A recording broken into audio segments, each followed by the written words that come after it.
All right, everybody. Welcome to Infant Weekend Podcast, episode 48. Almost to 50. I'm Zach. This is Josh. We've got a special guest, my buddy Scott. We may have referred to him as Scoot before. Then we called him S. And an S, right? So any long-term listeners, if you catch that Easter egg, we actually have the guy on here. Core 4. Hey, Core 4. Part of the Core 4. Flip-flop flying over here. Yeah, Flip-flop McGee over here. So, any low blows toward out feet. There won't be any raping today, so you're safe. Yeah, I mean, unless you guys set something up that I'm unaware of. Somebody just kicks in the door. Don't ruin the surprise. We got a surprise for you later. Right. Yeah, don't ruin it. We've staged the whole thing to see if you can escape the raper. All I can say is hydrate. Right. I'll just be in there on the bidet, and then some guy kicks in the door and be like, I found you. It's time.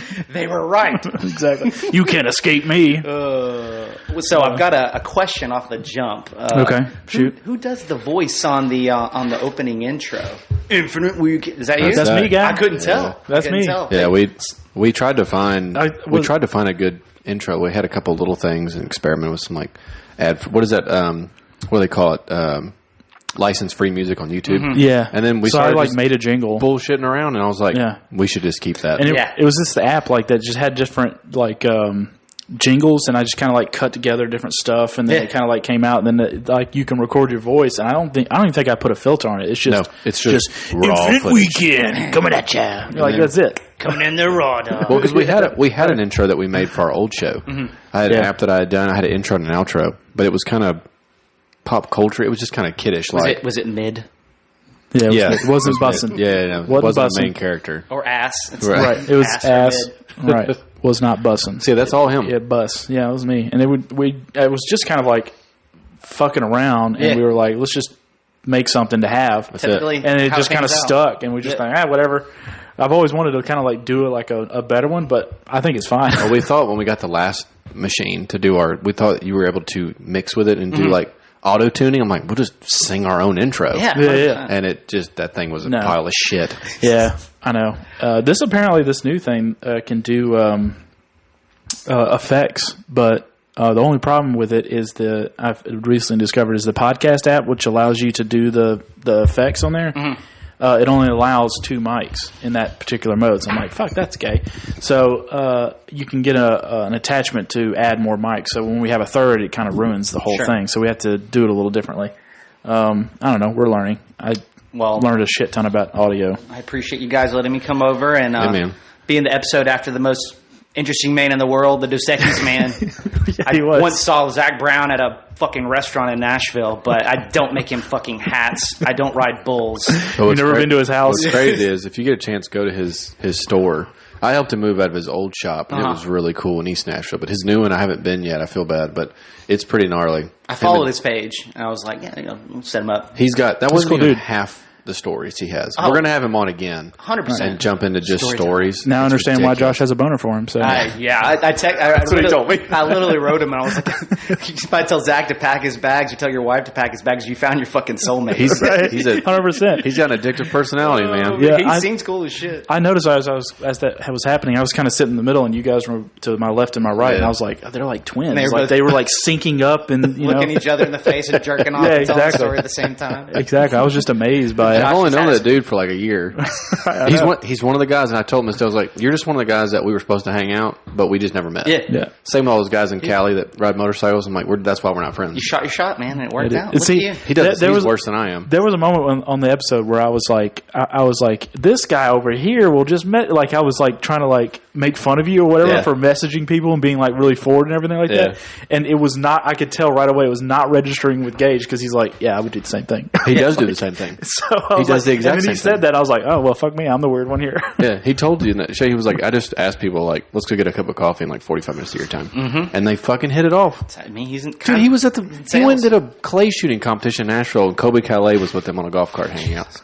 I was like, I don't understand, but it just works, man. Some people just have those personalities to where people just gravitate toward them. He does, man. Mm-hmm.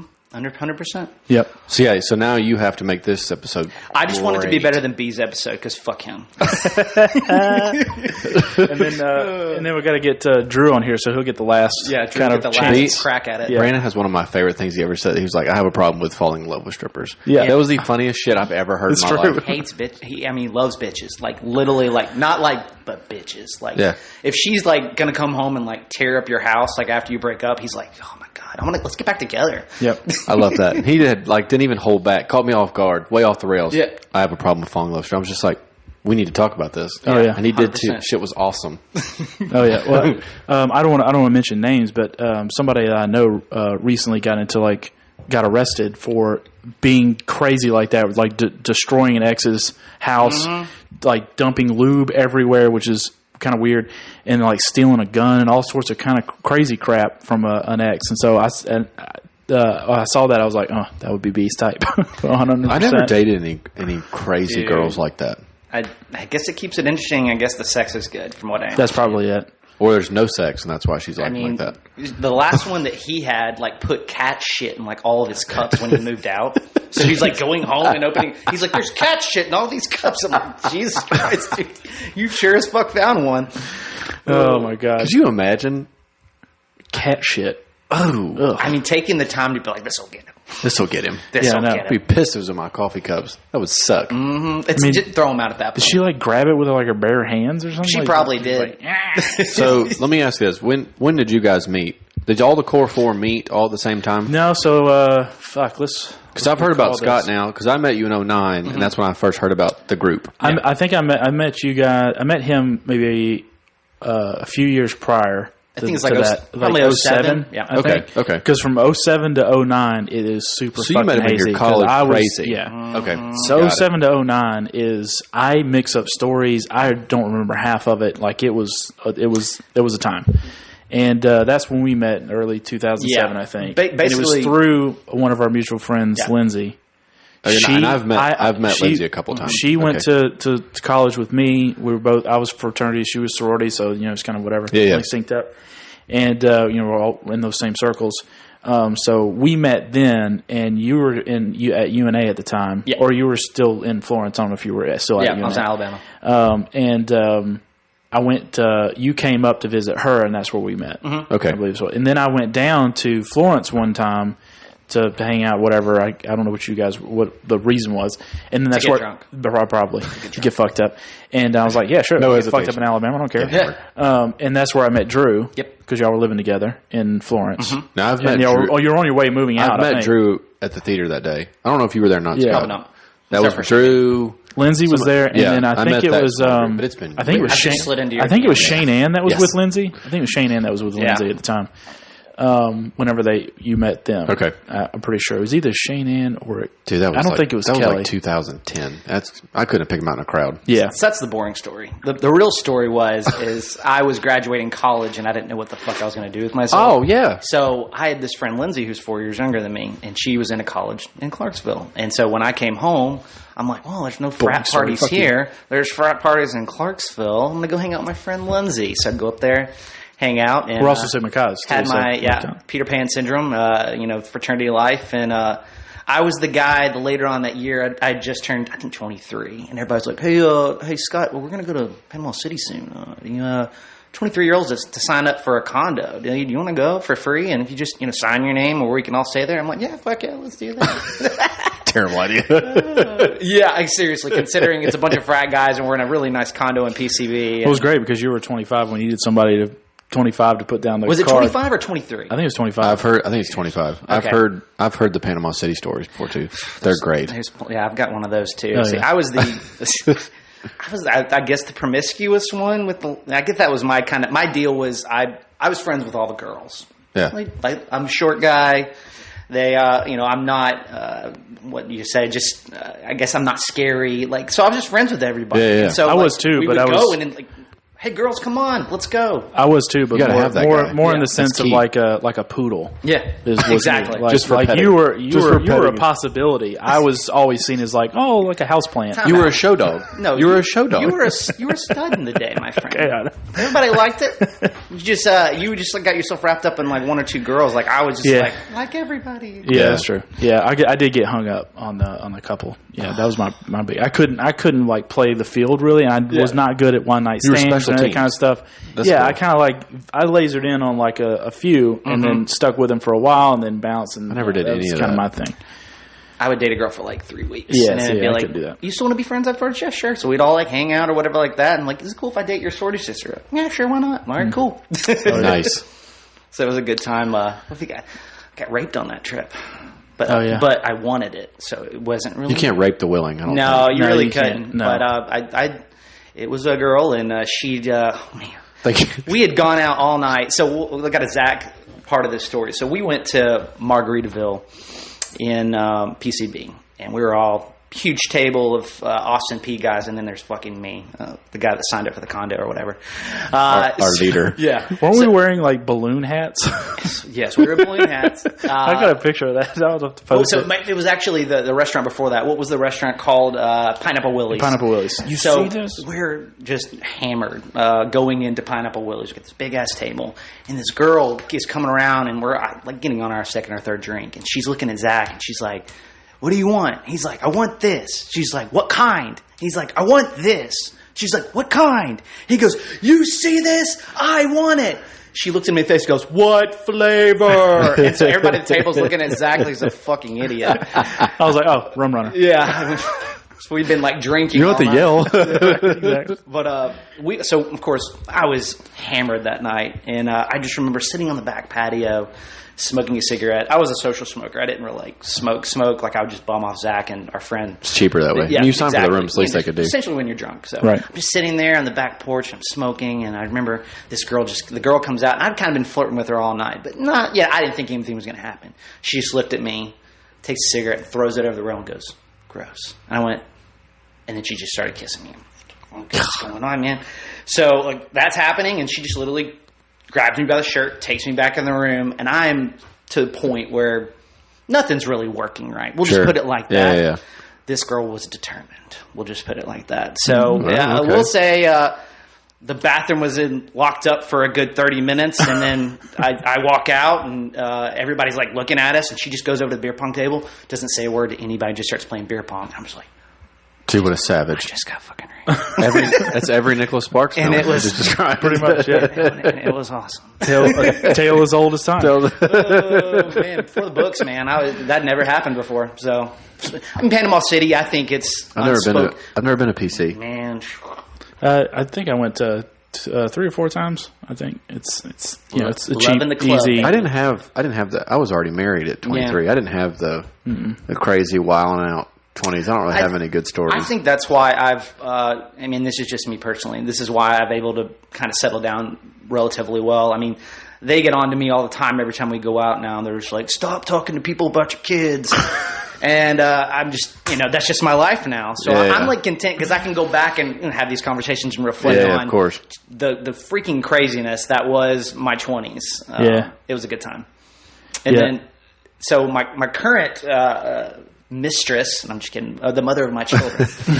I like mistress better. It's funny. So she was also went to Austin P. sorority sister. And so we were dating at the time, and Zach was dating someone at the time as well. I had loosely, you were hanging out with somebody at the time. Talking or whatever. Yeah. I don't know what you would call it, but yeah. So we went to Zach's house, and this was kind of one of the run around the house naked moments that he was talking about. I know about these. Yeah, so his roommate's out of town, and his roommate, he's like, "Here, let's go take that bed, bro." I'm like, "All right, sweet. I've got my girl in town or whatever." So, we have our fun or whatever, and then we come out, and we just hear all these noises. We're like, what the hell's going on? What is Zach doing in there to her? And so I'm like, let's go listen on the door. Of course. Creeps. Naturally. So we sneak over there and got the ear on the door, and let's just say my man Zach knows what he's doing, or at least it sounded like he knew what he was doing. It sounds like it, probably. But I don't know if I still have those skills. So, here's the imagery. So I'm on my knees listening on the door. my wife is there too, listening on the door, and all of a sudden the door opens, and there next to my face is Zach's sphincter. and he just goes, man. Ah! And I said, ah! And then he slams the door in my face and ran out. And I'm like, I was really close to Zach's dick just now, so. Were you always naked? I was going to say, my sphincter was my ass facing your face. I remember my cock and balls was right there. That's what I was like. Sorry, your shaft. Right. There you go. And it was also post-coitus, so it was like probably. It was sad. It's probably all sad, right? Oh, no. It's all used up. I feel like in those stories, you're always naked. I know. You always cook some bologna. I'm glad you grew out of that. And the thing is like, I'm not a shower either, so I don't know what the fuck I was thinking, like always being naked running around. Because you accepted it. I guess so. Your face. It's like, whatever. Rum pong, baby. Exactly. Yeah. Nothing's funnier than like a naked dude running around with a adequate dick, I guess. Right. Right. Look at so, and then you guys can probably. So this is a backtrack moment. So me being on after your friend Gage is a classic me thing. I'm very fortunate to my life where nothing really bad has ever happened to me.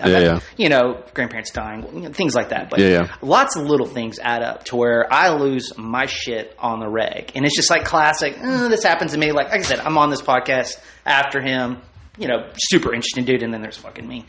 So, like, little things, and you guys can vouch for this. Little things happen every day that piss me the fuck off, and I relate to you because all these things happen, and you're like, God damn, I hate that. Oh yeah, I freak out all the time. So we went on a trip recently, and it was just like a number of things in about a span of 30 minutes, and every time I was just pissing me off. So we got to the airport back at B&A, and literally I was about to get my water bottle out, but to fill it up at the airport. Yeah. And all of a sudden, these 4 girls walk up. One girl's like, "I'm going to fill my water bottle up," and the girl's, "I'm going to fill my water bottle up. I'm going to fill my water bottle up." I'm sitting there trying to get in my bag to get the water bottle out so I can beat them there. Dude. And so they get there, and I just lose it. And Kelsey's looking at me. She's like, "What is wrong with you?" And I was like, "This is the 5th thing that's happened in 30 minutes. All these girls are in front of me. I was in line. I was there."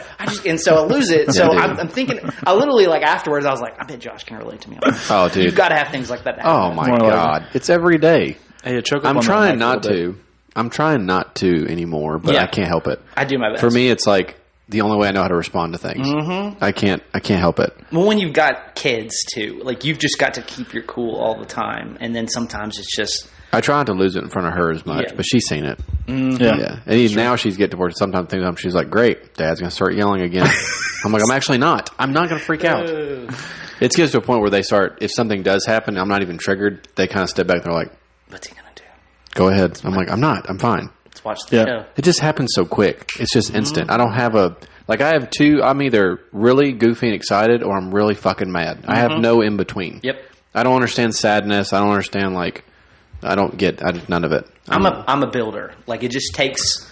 I'll keep my cool, and then it's just an explosion. Oh, yeah. And then, whoever's in my path, Zach's seen it with our friend group. Me and Drew are like brothers, and we fight like brothers, and we will just not say anything, and then we won't talk for like 2 weeks, and we're just pissed because of stupid little things that have happened. No, I don't do that. I can say up on the mic a little bit for me, Scott. Yeah. No, I haven't ever had that problem with my friends, like my close, I guess my core group of friends, like Zach and I have never had a thing. Like my buddy Garrett and I have been friends for like 22 years. Sure. Never had a thing.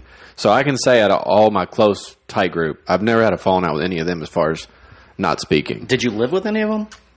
No, I've only ever lived with my wife. Yeah. I never really have any big fights with any of my friends, really. No. Mostly because if I feel like it's getting to that point, I'm just like, ripcord, I'm out. Yeah.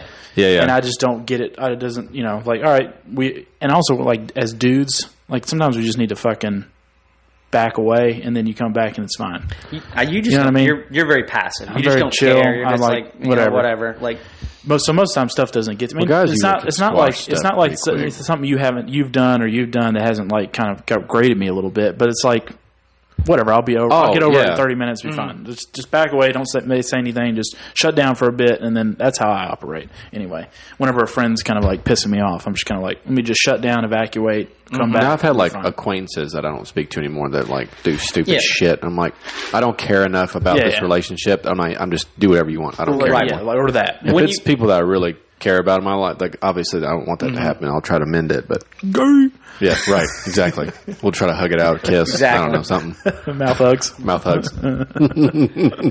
Oh, Jesus. So, yeah, sometimes you've just got to back up and be like, is it really worth it? Like, is this person bringing value to my life? Are they not? And if they are, then it's like, okay, we're going to work through this. But, we get to a point now when you get into your 30s, if there's some people that are just toxic, fucking cut the cord, see you later. Like, I don't need this shit anymore. Well, they say, what do they say that your 5 closest friends are your biggest influence, or I've heard it before. Something. I mean, there's also some math behind some of this, like to where there's like different circles, and the tightest circle you can only like have like a dozen people tops. Yeah. Like, and then there's a circle outside. Are we talking about gay sex here? Right. Yeah. Well, that's the innermost. That's the innermost circle. Right. And as the anus gets bigger, you can fit more people in it. We call that a balloon knot. Right. It's the closest circle. Exactly. But like as you go out, like, and apparently like your brain can only remember like a certain number of people. I think it's like 1,200 or something like that. Anything beyond that, your brain can't hold that many names and faces at all. Yeah. How many times have you gotten on Facebook and been like, who the fuck? I don't even have 1,200 Facebook friends. Yeah, I get invites to Facebook all the time, friend requests, and I'm like, we have like 120 mutual friends. I'm like, I have to know this person, but I have no fucking Or I'll be clue like, who they are. They look pretty good. Right. Or she's hot. Right, exactly. Bikini pictures? Like, I see a husband in the background. Delete. Yeah. He's gross. How the fuck did you marry that guy? Exactly. I'm not trying to be a homewrecker. Look on there and it says single. You're like, all right, cool. Yeah, exactly. Yeah, let's see how this goes. Let's see what they're going on. Let's check out these warlocks. He's like, oh, she has like 6 kids. Oh, fuck. Well, she puts out. Right. Looks like a box of crayons, too. I'm out of here. Dude, we used to do that. I remember that, too, when we were younger, like in high school. Like, because, nobody dressed promiscuous. I've talked about it before, like when we were in school. So they wore like 4 shirts. Every summer. Yeah. There was like that little window. You're like, we gotta look for, you'd usually wait till like August after everybody gets back from their vacations. And our buddy and I would go in there and be like, is there a bathing suit shot? I don't know yet. And you just start scrolling through, trying to find them. Oh my gosh. So stupid.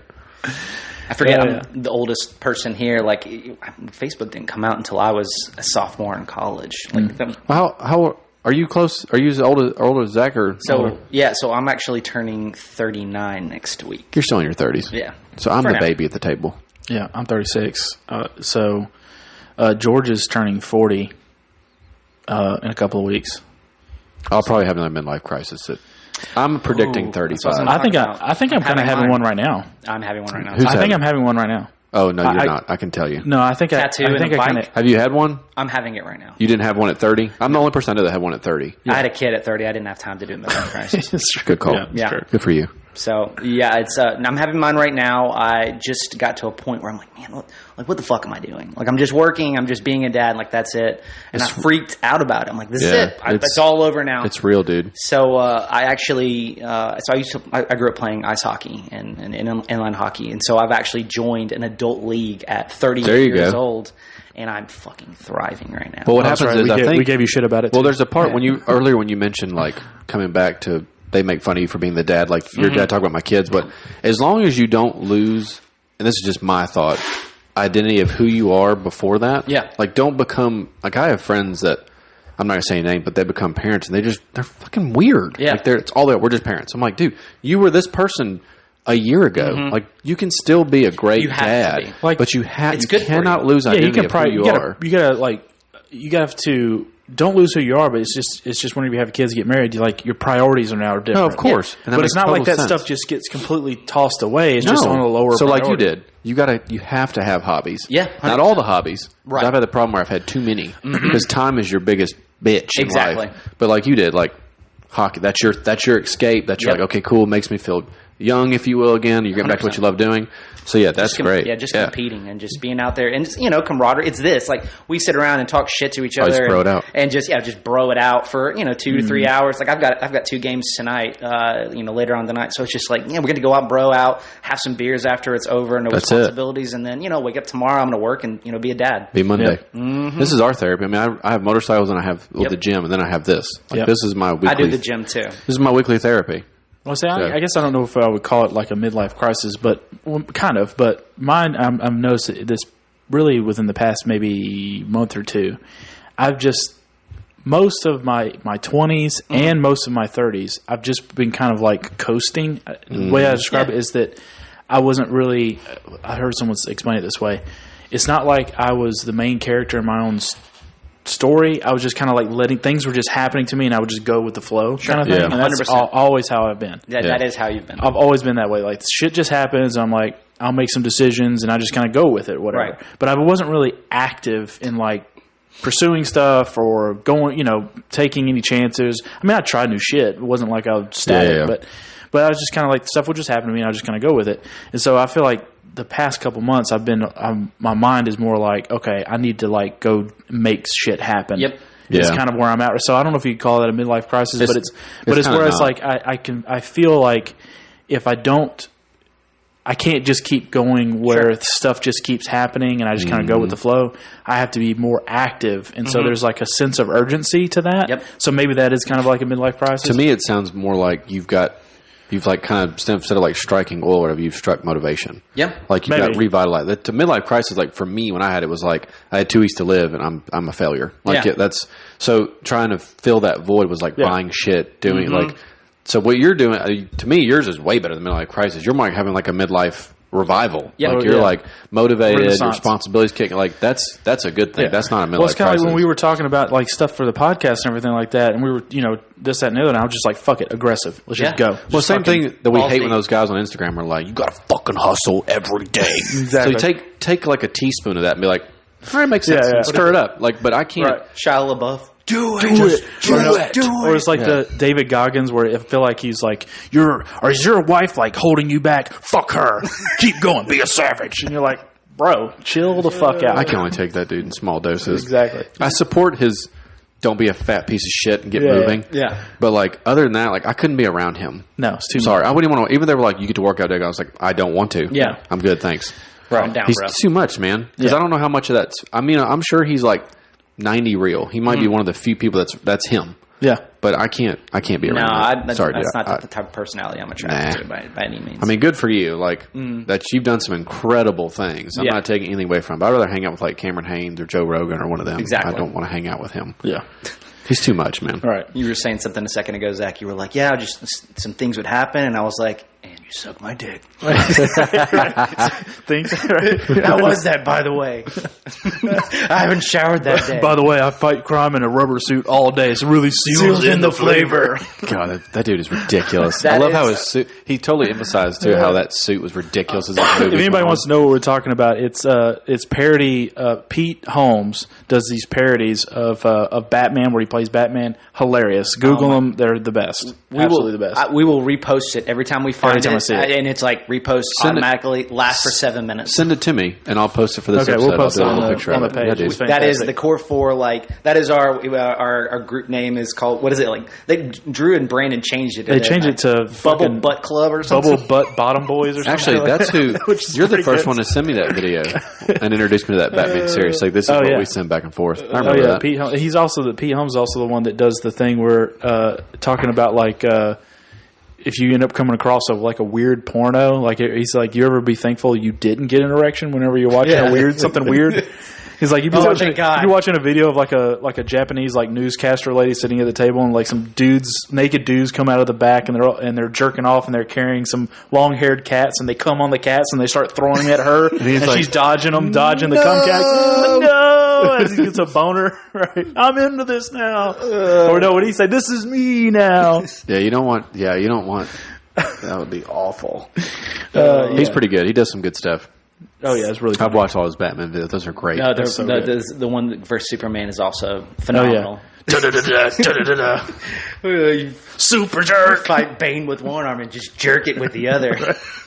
Super jerk. Yeah, it's so What's that S on your chest stand for? It stands for, what is it? Like hope. Hope starts with an H, stupid. right, exactly. So great. I see. I've never been I'm just not a weird cat like that. I could never be the golden showers. Like hell, give me the normal stuff, man. And maybe that's just because I never had in my 20s, never had like a long girlfriend where it's like, what do you want to do? We're in our 20s. Our bodies are at our peak. You're talking about I thought not your humor. You're talking about like actually Like it just never was. I'm just let's stick to the normal stuff. I ain't never done that shit. I never like pissed on somebody or got pissed on. The blood stuff and the plug. No, I'm showering first. I'm in my 30s, dude. I'm sorry, but none of that shit gets me excited. I don't either. It's got to be. It's got to be clean. You know what I mean? I don't like when it gets like. It's one thing when you were like younger and you're like just excited that it was happening and you didn't really care. Now I'm like, I don't. Don't. More likely now, if you find something that's like that, it's not like you're going to go back in your room and jerk off. You're going to be like, I'm going to send this to my friends because this is hilarious. Yeah, it's more of every time comedy. Every time. Yeah, dude, check this wild shit out. Exactly. It's like, did you jerk off to it? Nope. Just and I love how everybody send it straight to you guys. Everybody's responses are like, "That's hilarious." Nobody's like, "I want to try that." It's just, I'm so hard right now. The dots from Zach, and then he doesn't come back and post anything about it until like 15 minutes later. Like, wait, what were you doing? You were writing. He's like, I'm warming it up. He's like, approve. Hold on a second here. I need to investigate further to see if I'm into this. Right.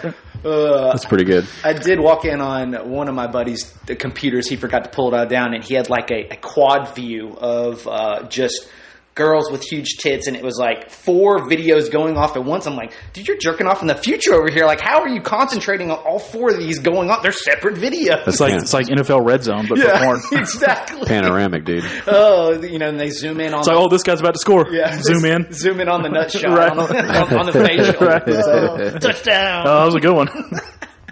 Let's go back to the action. Right.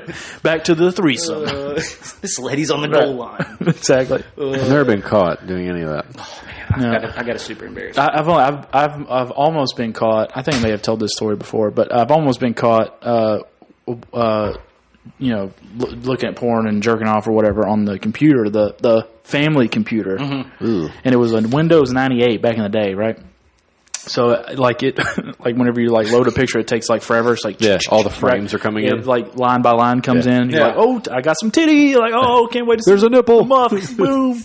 There it is. Did you say the muff? The muff, because everybody had like bushes. Kilometers. Everybody had bushes back then, right? Zach apparently is planning a trip to London. I'm developing a new vernacular. Yeah. But I remember it was like upstairs. I was doing my thing as a young lad. And I was, I was fully in it. It didn't quite hit Vinegar Strokes, but I was fully in it.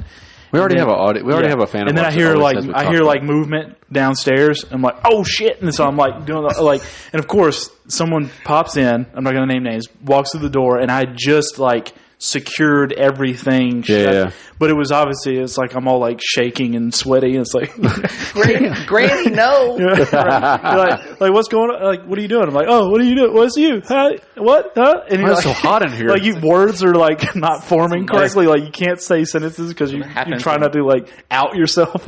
Keeping it real goes wrong. Yeah, exactly. Like, oh, I'm going outside. Bye. Zach's like, I'm gonna need you to sign this paperwork if you don't mind. So it was an NDA, no big deal. It was one of those things we didn't talk about it, but I know. Oh, 100%. They knew. You know what I'm saying? Yes, they knew. Had to. I got straight up. Of course, I've been caught with rookie mistake, not clearing the history. Like I've been caught with that. Everybody has. And then you're like, my friend was over here earlier. He must have been looking. Try to blame on somebody. I don't know. It was a virus. Your friend's disgusting. He doesn't have he doesn't have the internet in his house, so he's probably on there looking at that. There's a great video of some kid got caught. And I just wish I could find it. If I find it, we'll post it on the page. But he's trying to convince his mom that he got a virus on his computer, and that's what put all the porn on there. That's pretty good. And he's dead serious, and he's all crying and shit. It's so funny. Oh my god! That's never gonna work, kid. We were at I went to a frat party, and I dressed up like a hockey player. Of course, I wanted to show off my rollerblading skills to all the ladies. Mm-hmm. So cool. Yeah, and the basement of our frat was garage floor basically or whatever. So got bombed at the party. Of course, come home, and apparently my buddy who didn't go to the party. Was in his room with his girlfriend. So I lived with him and his girlfriend. And he said, yeah, you just came home and you got in the shower and the shower was running for half an hour. And I was like, the fuck, is he drowning in there? So he went over to check in the shower and I'm not fucking in it. And he says he walks in my room, opens the door, and I'm just standing there, butt-ass naked, sitting in my computer chair, watching porn, but I'm not doing anything to myself. I'm just staring at it like I've never seen it before in my life. Like a zombie. Yeah, and he's just like, cracks up. So he goes back in his room and tells his girlfriend, he's like, Scott is standing there butt-ass naked watching porn, but he's not doing anything. She's like, man, he's really hammered. So he comes back later, and I had passed out on my bed, straight up butt-ass naked. And so there, he sees an opportunity, and he sees my hockey stick sitting there. So he gets the hockey stick. Sticks it in your ass. No, he damn, man. This is kind of, yeah. I always joke, I'm like, this is kind of gay, bro. He gets the hockey stick, and he like jiggles my balls with it or whatever. And so, and he says, I'm like, this is Mike, by the way, which is my shocker. That makes sense. So I'm like swatting back at the stick, like trying to because I feel something, of course, in my drunken slumber. And so he says he gets me one good time. I turn around and I literally just hit myself right in the nuts. And he says, I was like, he fell on the floor laughing. He says, I'm pretty sure I pissed myself a little bit. He goes, it is by far the funniest thing that I've ever seen in my entire life to watch a drunk person hit themselves in the nuts. And I don't remember. So literally for weeks, people would come up to me and go, what's up, hockey stick? And I'm like, what the fuck are you talking about? And so we waited till one night where we had like our fraternity meeting or whatever. And he stood up and told the entire fucking frat this story about how I hit myself in the balls after the Halloween party. It's pretty good. It's pretty good. And I don't remember a damn thing. But like I said, for weeks, I was like, why do people call me hockey stick? Actually, you probably should have embraced it. That's right. I am the stick. Yeah, I am. That's right. How are those nuts? Yeah, exactly. They're hard to miss because they're so big. Yeah. No, especially after you hit them. Exactly. Swole up. Does Zach tell some embarrassing stories on here? I'm like, yeah, I'll throw some embarrassing. Who cares? Like, it's in my it's 20s. Who gives a shit? We always tell people it's our show. We'll just talk about where we want. Yeah, that's kind of my thing. Talk about balls. And I mean, I would tell somebody this story like in person anyway. So, well, we usually have one of our fans that likes our show a lot. It's like, why does Jack always talk about jerking off? I'm like, I don't know. I know. It's just always brought up. Someone brought that up to me too. It's like, yeah, they have a sense that I jerk off like all the time because of the way I talk about it. But jerking off's funny, I guess. I don't know. Well, shit and jerking off stories are both hilarious. Yeah, exactly. They're just funny. Right. I'm going to try that bidet out later, actually, by the way. I haven't yet. I almost did last time I was here. You were talking about something about, who did you say? Jim Irsay was a whack-off? Or what'd you say? I said somebody was a whack-off. Well, he's a whack job. Whack job. Whack job was like, I'll give you a whack job. And then Brandon came in and was like, oh, here comes Zach with a masturbation joke. It's like standard me. Shocker. That's how it goes. Because it's funny. That's why. It's hilarious. Yeah, I know. So you boys are getting geared up for Vegas here soon, huh? Yes. Yes, we got 90-something days, I think. It was October 14th. 90 days, 4 hours. I have a timer at work. Counting down the days. It was October 14th through the 18th, right? Yeah.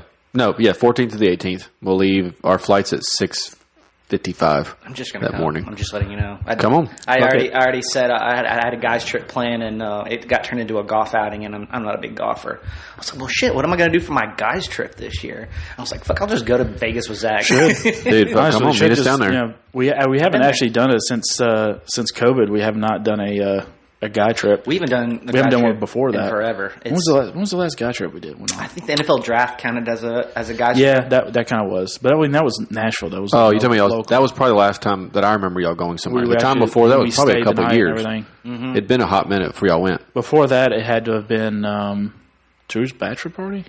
Drew's bachelor party, which is another classic. That was fucking great. Scott and Zach moment. We've talked a little bit about that, haven't you? I thought I talked about Key West in general. Yeah. He's talked about that one. That's a great one. They have some really awesome club. Yeah, you told that. That was a whole episode we did.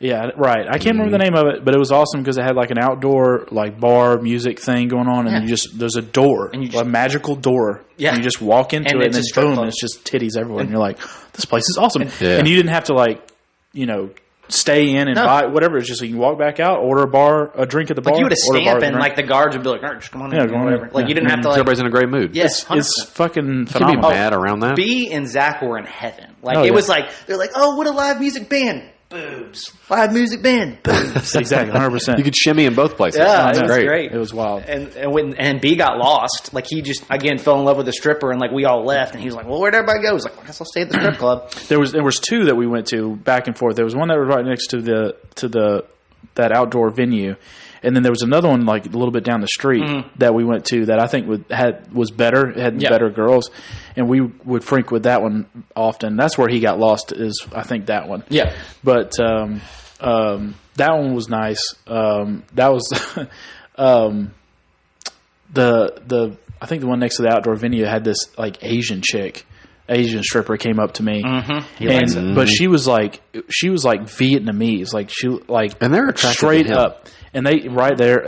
She immediately like beeline right to me. She was like, "This guy would be into me," I guess, is what she thought. It's like we have something in common. Because my wife says the eyes, you're I Asian. think. My wife says you're Asian when you don't have your contact. Yeah, We say that. I all fucking the time. there's a girl I hooked up with back in the day swears that she has like an Asian notch on her belt now because of me. 100%. Fooled her, Bitch. Right. She'll forever be a liar. Yeah, exactly. Because It's like, great, I got to divorce my husband and go find an Asian now. Right, exactly. She probably married an Asian. In the Asian community, I'm hung like a white guy. Yeah, But she's got to get the last Infinity Stone. right, pretty much. And anyway, she beeline right for me. She's like, he would be all about it. Gives me a lap dance or whatever. I was like up on the stage, so I was kind of like sitting in one of the chairs up on the stage, and then she's like gets up into the fucking rafters, and she's like hanging on the rafters because the stage is really high. Incredible upper body strength. And it was a really low ceiling, so she was like grabbing like a bar up there or whatever where like the lights were hanging or something, and then like sits on my shoulders like a kid To play chicken. and starts grinding or whatever. I'm like, this is weird. And then she gets up, she starts bouncing her ass on top of my head, and it's like hitting my neck, and I'm like, really gonna slip a disc, and I'm like, bitch, this is not hot. What the fuck are you doing? Like, it was so weird. But she full on had the Asian accent, like, oh, me like you like this, that whole thing. Yeah, it was fucking weird. I think that was the strip club that I was like, everybody was like, Scott, please stop talking to the strippers about your kids. Yeah, they're straight. like, yes. they're literally leaving right now. I'm like, I'm so He's like, sorry. Yeah, we would be like standing there, and How cute they are. and the girls are like negotiating, like, all right, who wants a lap dance, who wants a private, and all this kind of stuff. And this guy would be like, I have a kid. I'm just letting you know. And she's like, cool, me too. You're right. I'm trying to support He's them in the right now. He's in the back. We have a child care area. He's the security guard out front. Right, exactly. He's bar backing over there. Oh my god. Oh man, and yeah, so they would just, of course, get on to me and be like, "Come on, Scott." But for me, I think I go more for the reactions of my friends than for myself, because I'd go and it's not a thing for me. Like I've literally asked a stripper, I'm like, "Are you going to be offended that you're grinding on my dick and I'm not getting hard? Like, does that make it hard? Like, would you prefer that? Would you prefer it to be hard? Would you prefer it to be soft?" I like how she's like, I don't want to answer any more questions. she's like, I'm gonna go find somebody else. Right. Yeah, this is weird. Yeah, I literally said.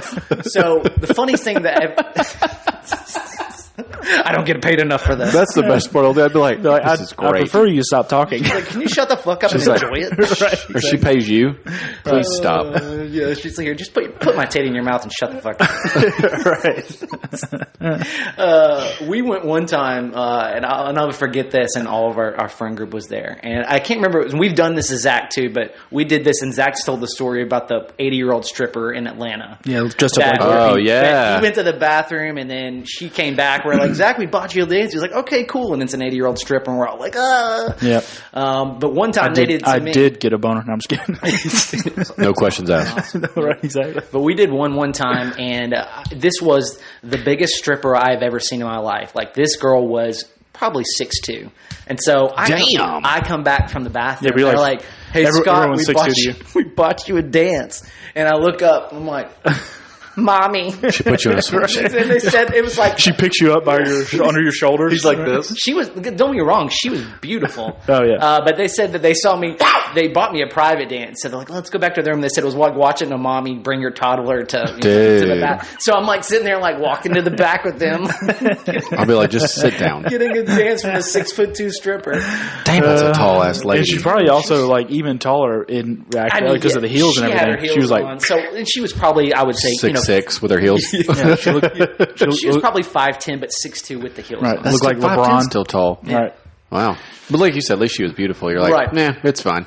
But I said I go for the reactions of my friends. Of course. 'Cause, I mean, when we took him the first time, and we've talked about this in New Orleans, when this girl was, putting her legs on his shoulders, and he's smacks her ass, and we're all like, "Oh, you can't do that, Zach." We got a first timer here. Yeah. It wasn't my first time at a club. It was first time with y'all, but it was not my first time. It'd been a while since I've been to one, and I just was like, you get carried up. You get carried away. Right. I was just like, well, the good news is y'all aren't sleazy, so I'm sure she was like.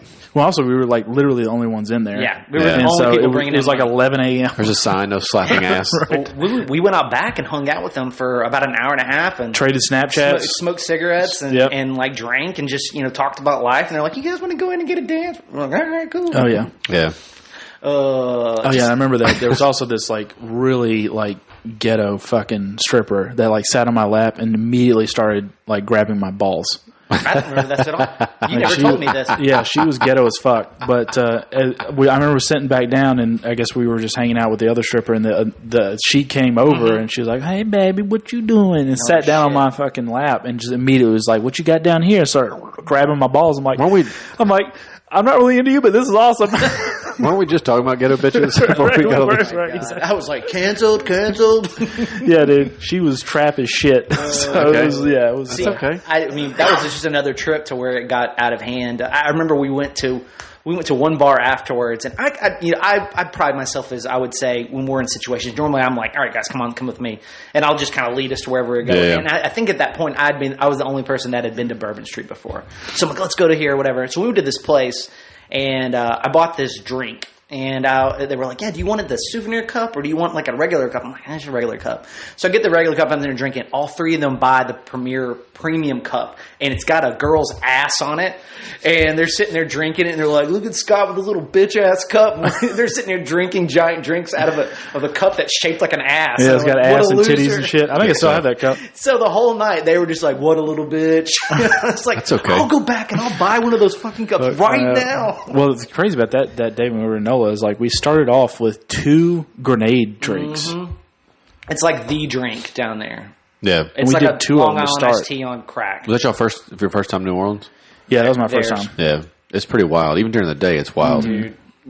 Yeah, there was it's nasty. They had a lot of good clubs too. It's the food's incredible and stuff, but it's nasty. It's Nashville now, dude. Yeah. Nashville it smells like piss. I haven't been down to Nashville in a long time. Just like Bourbon Street, it smells like piss. There's just drunk people everywhere. It's too much. They're just country singers that own bars now. That's true. Mm-hmm. Yeah, pretty much. It's safer, obviously. Well, that's all when we have family that will come visit, and they're like, "We want to go to Nashville." Like, I'm like, Broadway's not what it used to be, dude. Mm-hmm. Like, it's if you've never seen it, I guess. But I'm like, you can still go into some of the divier places or whatever and like get the honky tonk, that kind of thing. Yeah, Printer's Alley I'd rather go to, like off to Mumbrian or something. Mm-hmm. But that's where we like to go now. Yeah. Well, there's that new Frank Sinatra West bar. End or whatever. Where? The new Frank Sinatra bar just opened. I Really? haven't been there yet. Yeah, It looks cool. Have you done the Magic restaurant yet? That's below Johnny Cash. That's where I saw Zach Brown. I have not.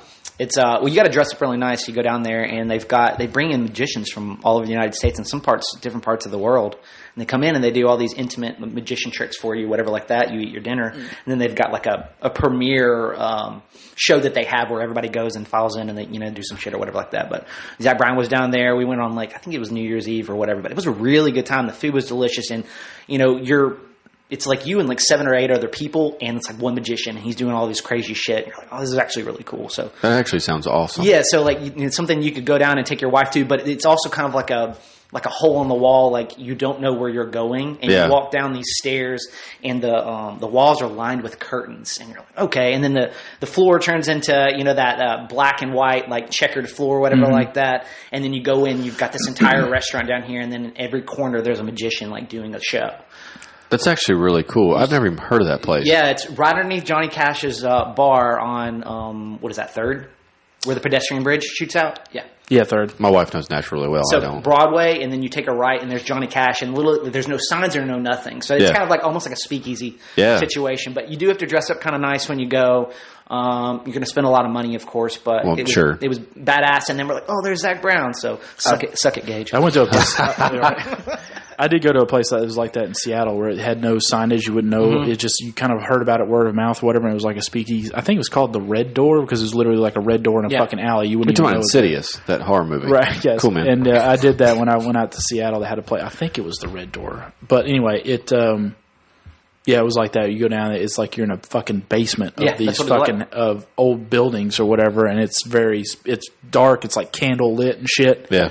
And it was like a speakeasy. It was really cool. We should give them a shout out, trying to look that up and see what the name of it is. I can't remember. Red door, green door. Who gives a shit? Gives a shit. I was fucked up. I didn't even know. My right arm's just a little bit longer than my left. Yeah. Right. Guns don't kill people. I kill people. Yeah, there's some cool, like you said. I've been to the Dierks Bentley's bar and honky tonk, whatever, and they have like a dance at the bottom floor too. We went up to the second level. It's more club like. Yeah, that place is pretty cool. But I've never been to like Old Red or any of those down there. It's been a few years since I've been down there. It's just it's amateur hour. I prefer to be a little less crowded, and a Bud Light is like. Bud Light. I mean, sorry, Coors Light. Get the fuck out of my house. How could you? But yeah, they're like $7-8, and you're just like, do I really want to spend $8 on a Michelob Ultra? The only places we go down, we went to 4 or 5 ramen shows this past year. Like we just go up to I'm going to say it wrong. We just talked about it last night. What's that group of restaurants? All right there next to the ramen. It's right across the street. Fifth and it's Broad like it's basically like 2 or 3 stores with just a bunch of restaurants. Fifth and Broad. Yeah, what's that place called though? It's Fifth and Broad. That's the name of the building? I'm pretty sure it's called Fifth and Broad. Is it? Mm-hmm. Okay. That place. That's usually all we go. Where it's got the Shake Shack and all that shit?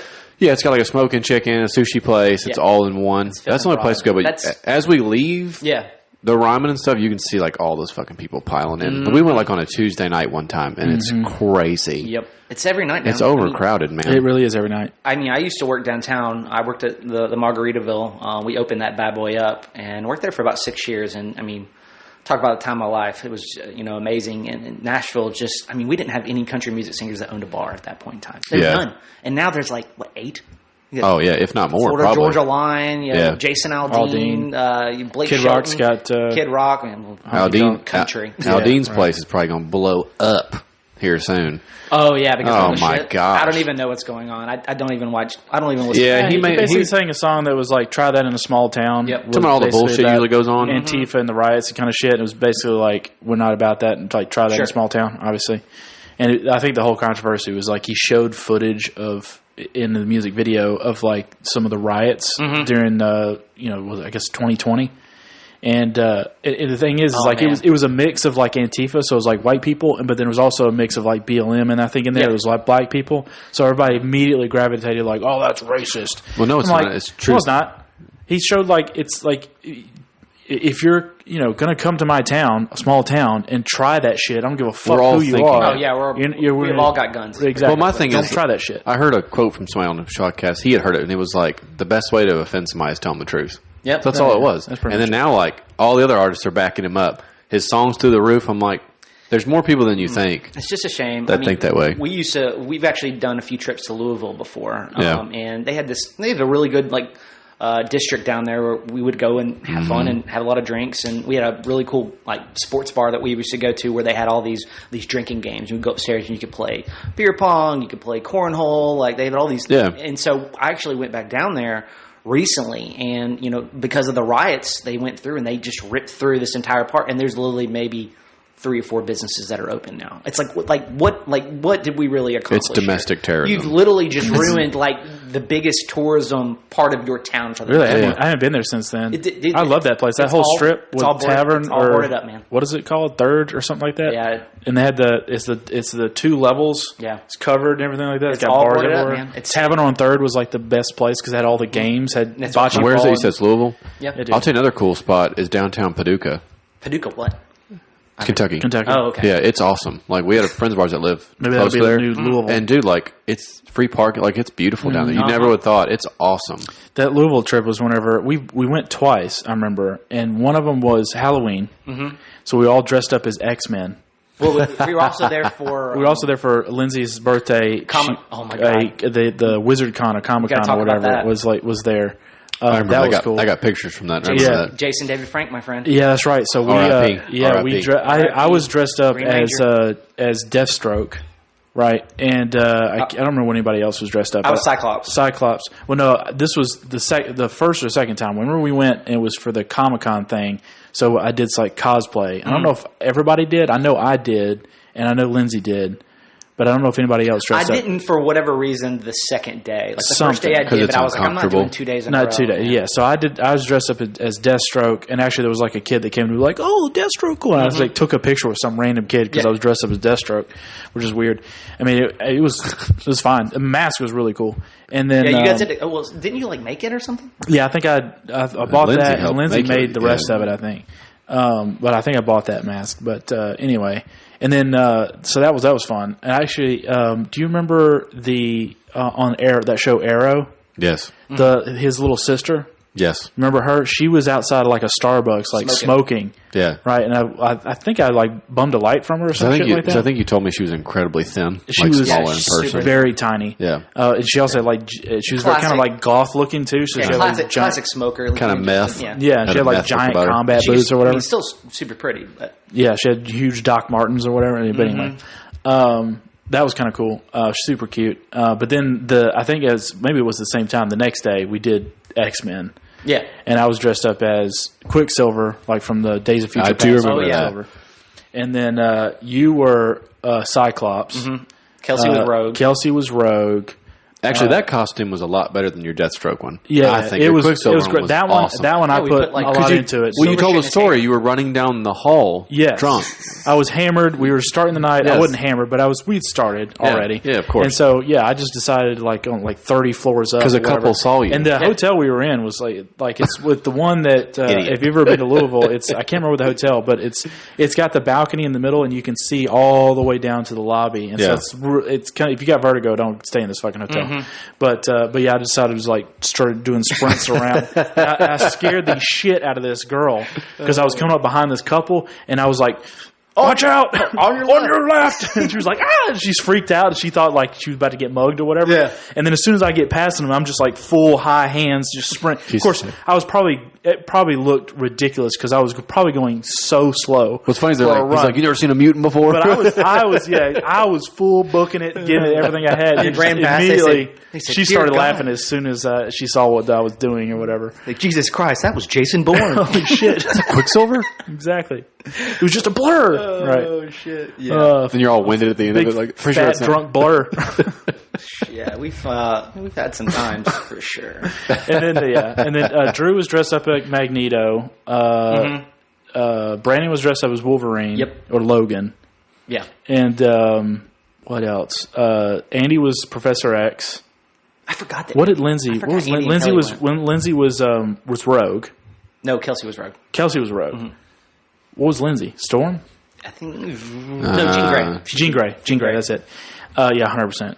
And then, but my favorite is Leah as Mystique. Yeah. That was the best. She went costume. all out, man. Full paint, had the bodysuit. This is Drew's right. wife. Drew, 100%. And then she would even do the moves, like the acrobatic, she really stand got really low. She really got into it. Mm-hmm. She really got into it. Especially cool. she got when you pull full body paint on, you've just got to go. You got to commit. You got to commit to the role. That's what that's the kind of person I'm. It's like, all right, if I'm going to do something embarrassing myself, I'm going all out because I don't want to be like, yeah, you remember when you did that, and you're kind of really stupid. It's like, oh man, you were an idiot, but that was great. That was great. Yeah. And then we went to that. It was a costume party on 3rd in Louisville, and I know Drew, since he was dressed up as Magneto, kept trying to magnetize Brandon because he was Wolverine. As you get drunker and drunker, you just keep doing. You fall into the character even more. It was ridiculous. Well, we talking about Wolf Drew. We'll have to let Drew tell that story. When he gets on. We'll talk about the New York trip. It was awesome. When the last Core 4 on here, we'll talk about Wolf Drew. We should have just had all of you on here. We could. We could actually. No, I could sit back and just produce that day or whatever. Or just laugh in the background, but we could have that would be great. Oh, we have to have everybody on when we get together. The other night when we did the Rage Night on 4th of July, we just sat around and just cracked up and laughed. Oh yeah, it's the best stupid shit we used to do. Oh, it was great. It was a classic night, man. I know. I wish there was somebody that a court reporter or whatever could recount and save some of these stories because I just forget shit. That's what Scott said whenever we kind of all get together, you'll remember some stuff that I forget, and I remember some shit you forgot, and it's collectively with the 4, 5, 6 of us, how many we remember some of these old stories. Well, you'll have triggers too. He'll say a word, and you'll be like, oh, and then here comes that. Right? Yeah, exactly. It depends on who was more drunk that night. Because, there was the night obviously that you got sick in Memphis, and so it was just me, Brandon, and Zach, and Drew going out, and so we had all this stuff that happened to us, and you have no recollection of anything because you weren't there. Right. Crying in the street. It makes me kind of think. Maybe I just had a thought. Maybe we should actually. Yeah, I know. Fucking. Have I told that story? Brandon was the one. Yeah, that's when I told that story, dude. Bro, I love that like he's the one that caused it, but he was also consoling me, and I was so distraught and just that I couldn't get out the words. I would have paid. So he didn't know what the fuck was going on. I'm glad you didn't cry that one time with us, because kind of something similar happened with me and him, to where we had gone out for something, I don't know, and there was this girl that I think everybody was somewhat attracted to, and so I remember him coming up the next morning. We're all just completely hungover, and he's like, yeah, what happened to so-and-so? Like, he goes, yeah, we kind of like hooked up a little bit last time. I'm like, what do you mean hooked up? And he was like, yeah, little finger action. I was like, really? And I was like, I slept with her that night. Yeah. Straight up. So the whole day, the next day, they were all like, where did she sleep last night? And I'm just like, let's tell everybody you fell asleep in your car. And so the whole day I was like, yeah, she fell asleep in her car. And then everybody put two and two together, like, Scott, she slept in your room, didn't she? I'm like, yeah. And so you know what? Sorry, Zach. You know what ended up happening with that? So like it was going down, and somebody downstairs was banging on their own fucking front door because they forgot their keys.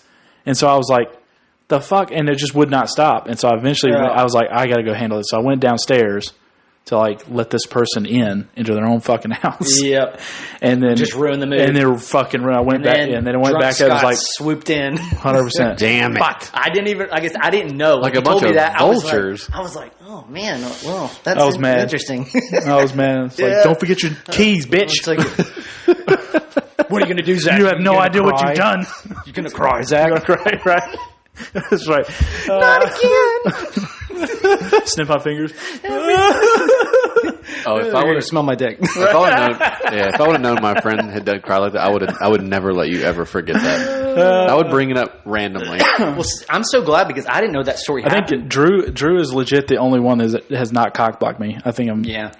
Well, he was too busy, getting married to my cousin. That's true. So. Yeah, that's right. But he married your cousin? Yeah. Nice. I introduced him. I'm okay. Hey, that's a matchmaker. Exactly. That's all right. Yeah. Try to do that. But, the night that Zach cried in the street, I didn't know, because I was comatose in the Memphis bar. Like, I was sitting there. Dude, you were and they walked away, and then they came back, and they're like, Scott, you've been sitting here for like 20 minutes. And like, the beer hadn't even like gone down at all. Like, I was just sitting there just staring off into abyss. Yeah. And they're like, we got to go. Zach's crying in the street. I'm like, okay. What's going on? Zach shit his pants. He's crying in the street. Like, yeah, dude. All right. And then I think the same thing happened in New Orleans, and they're like, Scott, do you not remember what happened last night? And I was like, no, not really. And they're like, dude, you're the one that led us back to the hotel. I'm like, straight up. That's my superpower. That was the same thing happened whenever we were in Chicago, me and you. And this is we were at this we weren't like in downtown Chicago when we were staying. We were at like some of the divier places, like off, I guess uptown, or I don't know, it wasn't like South Side, but we had somebody that's from somebody there was from there, and kind of so we were like, we felt safe. Yeah, we went, and it was like an Irish pub kind of place. And I remember it was me and you, and then two of our friends that are girls that were with us, and they no, there were three girls. That's right, three. One was also from there, and then two visitors, right? So it's three girls. Well, they, I guess, ended up just, as girls can do, they have this power that they can just find a couple of dudes to like give them, buy them drinks and show them attention. Of course, and they just kind of like shunned us. I mean, it was just me and you hanging out. We eventually like looked over in the corner, and like all three of them were making out with dudes. All three of them at the same exact time were making out with some dudes, and we were like, well, this is fucking me and gay. Zach just look at each other. Let's leave. You just want to go home? Let's go. It was already like, I don't know, like 1:30 in the morning, so it was like time to go. We had no idea how to get back. We ended no up idea. And it was like a blizzard. It was like 20 degrees outside. 20 degrees, and it seriously started to fucking blizzarding, like snow, like whiteout. And we were just like walking back to where we were staying, and eventually I saw my truck, but at some point we were walking, and I eventually saw my truck, and we were like, okay, here it is, and we went that way. The next morning we were talking about it, and we were following each other. Yeah. Like, you thought I knew where to go, and I thought you knew where to go. But we were just fucking drunk in a blizzard, wandering around in Chicago until I just happened to see my truck. Cold as fuck. Easy target. Look at that one guy. He's 5'5". And then one of our friends, go get him. I don't know if she would ever come on the podcast. She might, but they could hash it out. It'd be great. Well, it would be awesome. But her night was even better because she, she eventually left. And I have no idea when the other two must have just like left her. Probably, knowing her back then, it was probably like they were ready to go, and she was like, "No, I'm not ready." Fuck you guys. Like, I'm just going to keep partying, whatever, that kind of thing. And so they're like, "Fine, you got her. All right, we're leaving." It was probably like that. And so they just left. And so she probably shut the place down. That's probably what ended up happening. And probably, I guess she was probably with that guy. But the meme with the Hobbit. Where it's like, let's go on an adventure. That's her. That is her. 100%. 100%. She is Bilbo Baggins hammered. Yeah, okay. Right. And she, I guess, eventually, I don't know if she ended up ditching the dude. He probably said something that pissed her off, or he didn't want to like hang out with her anymore. And he's like, I got to go. And she's like, well, I got to go this way. Yeah. And so she starts going down the street in a blizzard. Right, hammered, and at some point, she was probably stumbling around, like clearly drunk, and a car comes up. And in my head, she's telling the story. Is like they started talking to her, like, "Hey, are you okay? Like, hey, what's up? We can take you somewhere." And they like opened the door, and it probably freaked her out, where they thought that she thought that they were like about to kidnap her and grab her. So she starts running, running away. Right? And she ends up hitting a branch. It was like a low branch on a tree. She ends up fucking full on, like falling in her ass. Like cartoon style. Like this fucking tree. Ends up knocking her out. And so she gets back up and, for sure dazed or whatever. Said, oh shit. And they were like, oh, fuck this girl. And we killed her. Right. And just drove off. And she's, of course, lost. And she, at one point, she contemplates, like, sleeping on the steps of like a church. Right, it's a safe place. Right, exactly. Sanctuary. Right, exactly. Right, I just imagine like some robed guy comes out and like takes her in, feeds her soup. He's got a hump on his back. Right, yeah, great. Swing from the bell tower. Yeah. Oh, Esmeralda. Right. Yeah. But it happens all the time. I think she ended up seeing my truck too, and that's where she ended up finding like, oh, here, I know where I'm at, and then came in or whatever. That shit was fucking nuts. You had to keep like a little bell on her. 100%. Yeah, wouldn't used to. She's good now. And there's honestly that's she's married now, right? Okay. In my experience, back in that time, if you were a girl hanging out with us, you were like that. Yeah, 100%. You had to put a air tag on you, and it was like they get lost. They get drunk. They get lost. They lose their shit all the time. I always had to carry ID and phones and all that kind of stuff. And the way I pictured it is like that movie Up. With the dog that had the collar, and he'd be talking, and they'd go, squirrel, and they would just... Yep, see you later. That's exactly what they would do. Gone. They're just beeline somewhere. Something shiny. Yeah, exactly. Shiny. Like, oh, shots. And they're gone. She's probably docile to a lot, I'm assuming, huh? She's what? She's probably docile to a lot. Oh, yeah, everybody's like married now and have kids, and everybody's like I mean, chill. The other night, obviously, was we get together at least 3 or 4 times a year. Yeah. It wasn't anything like it was the other night. It was just a complete blast from the past on everybody just, screw it, let's just stay up till whenever. And except there was like little ones running around. There was the only difference. Well, I mean, that's how it goes, too. The next day, and then, Zach, you don't have to deal with this, and you don't either because you don't drink like we do. But it's like when you drink and then you have to take care of someone the next day, it is the fucking worst. Yeah. It is literally just like I've got to be a dad tomorrow. Like these things can't. They take require care of attention. They're not going to let you noises. nap unless they're napping, and it's the worst. Yeah. And that's why I keep telling you, like, you're like, oh, I just miss them being this age or whatever. I'm like, dude, when you get them and they're at 6 and 7 and they're a lot more, self-sufficient. Yeah, of course. And then having to go back and do diapers again and do all this shit, you're just like, and then, I was staying up till midnight with our last one, and I was only getting like 4 hours of sleep a night. And I was like, and I got to work. And I was like, fuck, man, this below. But now that she's 1.5, like it's. Yeah, like I'll shout them out. They always ask me to. Aaron and Amy's are family-like neighbors to us, but they have 2 little ones, and their kids are wonderful. But that's like our niece and nephew is what we call them, because like my brother and sister don't want kids, so I won't get that. But we have them, but they have 2 little ones as well. So, but they're closer in age. They didn't do the gap. See, we did quite like that. So, but yeah, they're great. I only have one, so I don't know how it is with two. You're young enough to where you can have another one. And you're, like I said, I had my second one at 37 years old. Yeah. So I was at a point now where I was kind of like already in my ways. I didn't have as much energy, whereas you, are probably in a better shape. If I ever have kids, it's going to have to be very soon. Well, let me ask you this, since you have not older, but you know what I mean, normal. Yeah. So do you once she got here, do you think about your age as much anymore? Does it make you feel younger? Having a second one at that age? No, it made me feel older. Okay, honestly. that's what I was just curious about. And we wanted to, of course. As a man, you want to extend your family name. You can't help it. There's something innate about being a man that you want to procreate. Exactly. You can't help it. Right. Well, and especially if. And let me ask you this: I'm interrupting because I'm a dick. I'm sorry. Fine. So, did you want a boy? Yes. To extend your line, that's what I was talking about. Okay, that's okay. Yeah, I got you. So I mean, that was the goal: one boy, one girl. Of course. So we had her, and then we just realized how hard it is. And then now that you're essentially tied, it's like, do you want another one? You're going to be outnumbered, and we just like, no, this is good. And they're so different too. Like you think you're going in like knowing everything. The second one is completely different from the first one. The first one is angel, super sweet. We didn't have to baby-proof anything. This one is crazy as shit. And she just backhands her sister all the time. I'm like... Oh, so you have two girls. Yeah, Okay, gotcha. Okay, wow. Okay, I gotcha. Yeah, so, we've got the princess, and then we've got the girl that's probably going to be... Tomboy. Softball, wrestling. I don't know. She might be the kicker for the football team, whatever. Either way, that's okay. Oh, shit. Yeah, I was curious about that, though, because that's what we think about it, too. Like, because the stigma years ago was...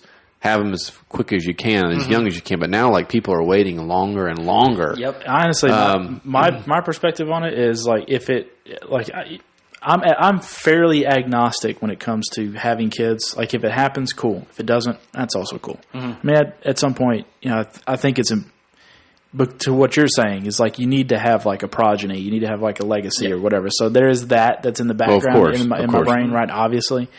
But I'm not going to force it, if that makes sense. But also at the same time, I've never really thought about my age. Mm-hmm. Yeah. I know I'm 36, and I know, I don't think there's really any time. Everybody does things on their own time, but I don't really worry about like. Just going to pull an Al Pacino? Probably right. That's what I'm saying. Like if I was a female, that's a little different in my age. Well, like different, of course. But like for me, if I have kids in my 40s, like it doesn't really bother me. It's different. Yeah, of course. I don't. The thing I don't understand. It maybe would suck for them because I would be such an older parent, right? That's the thing. That what kind of sucks. I can obviously see that, and especially like if they're grown and they have kids, I might be fucking dead by then, or whatever. I understand that though more than people who just don't want them at all. Yeah.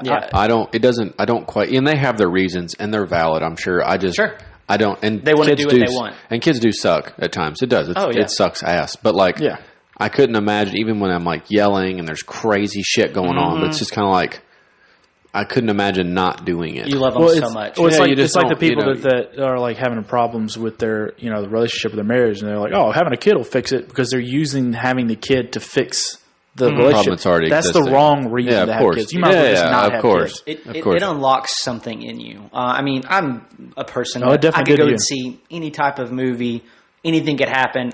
Doesn't matter. I'm like, all right, that was cool, whatever. But now that when you're a father, when there's kids involved in anything, of course, the news, like whatever, it breaks your heart. Like I could watch a commercial and it's got like a sad kid in it. I'm just like, oh my god. Now, well, somebody's known you for a long time, and you were like kind of a wild man back then, and a social butterfly, right? I'm still. Whenever Hadley was born, I mean, everybody, it was like light switch. Yep. See, that 100%. Just didn't see so. That didn't happen for me, and I don't. And sometimes I said I gotta buy a bike. Well, sometimes I beat myself up. Yeah, sometimes I beat myself up about it because I'm a pretty selfish person. I'm trying to get better about it, but I am. Like I'll admit it. I'm just a selfish guy. I want to have my fun and I want to do my shit. And but anyway, same thing. I just can't help it. So, like I never got the revival like epiphany, like dads discuss like the first time you hold your kid, like it's this. And don't get me wrong, like it's still an incredible thing, but like you said it wasn't until she started like having a personality. Yeah, I didn't have the parent like dad describe this fucking thing, and I'm like, is this like like movie shit. Like I just did. So sometimes I'm like, I'm an asshole. I'm a bad dad because I don't fucking get that. What do you say? Now, she just wiggles and shits. Well, there's more. You have smaller moments, that, like you said, that you grab. Like your emotional response is different after you become a dad. Yep. So there's been small moments that I would respond to now differently than I would have before. Sure. I've had more of those than like this overwhelming like.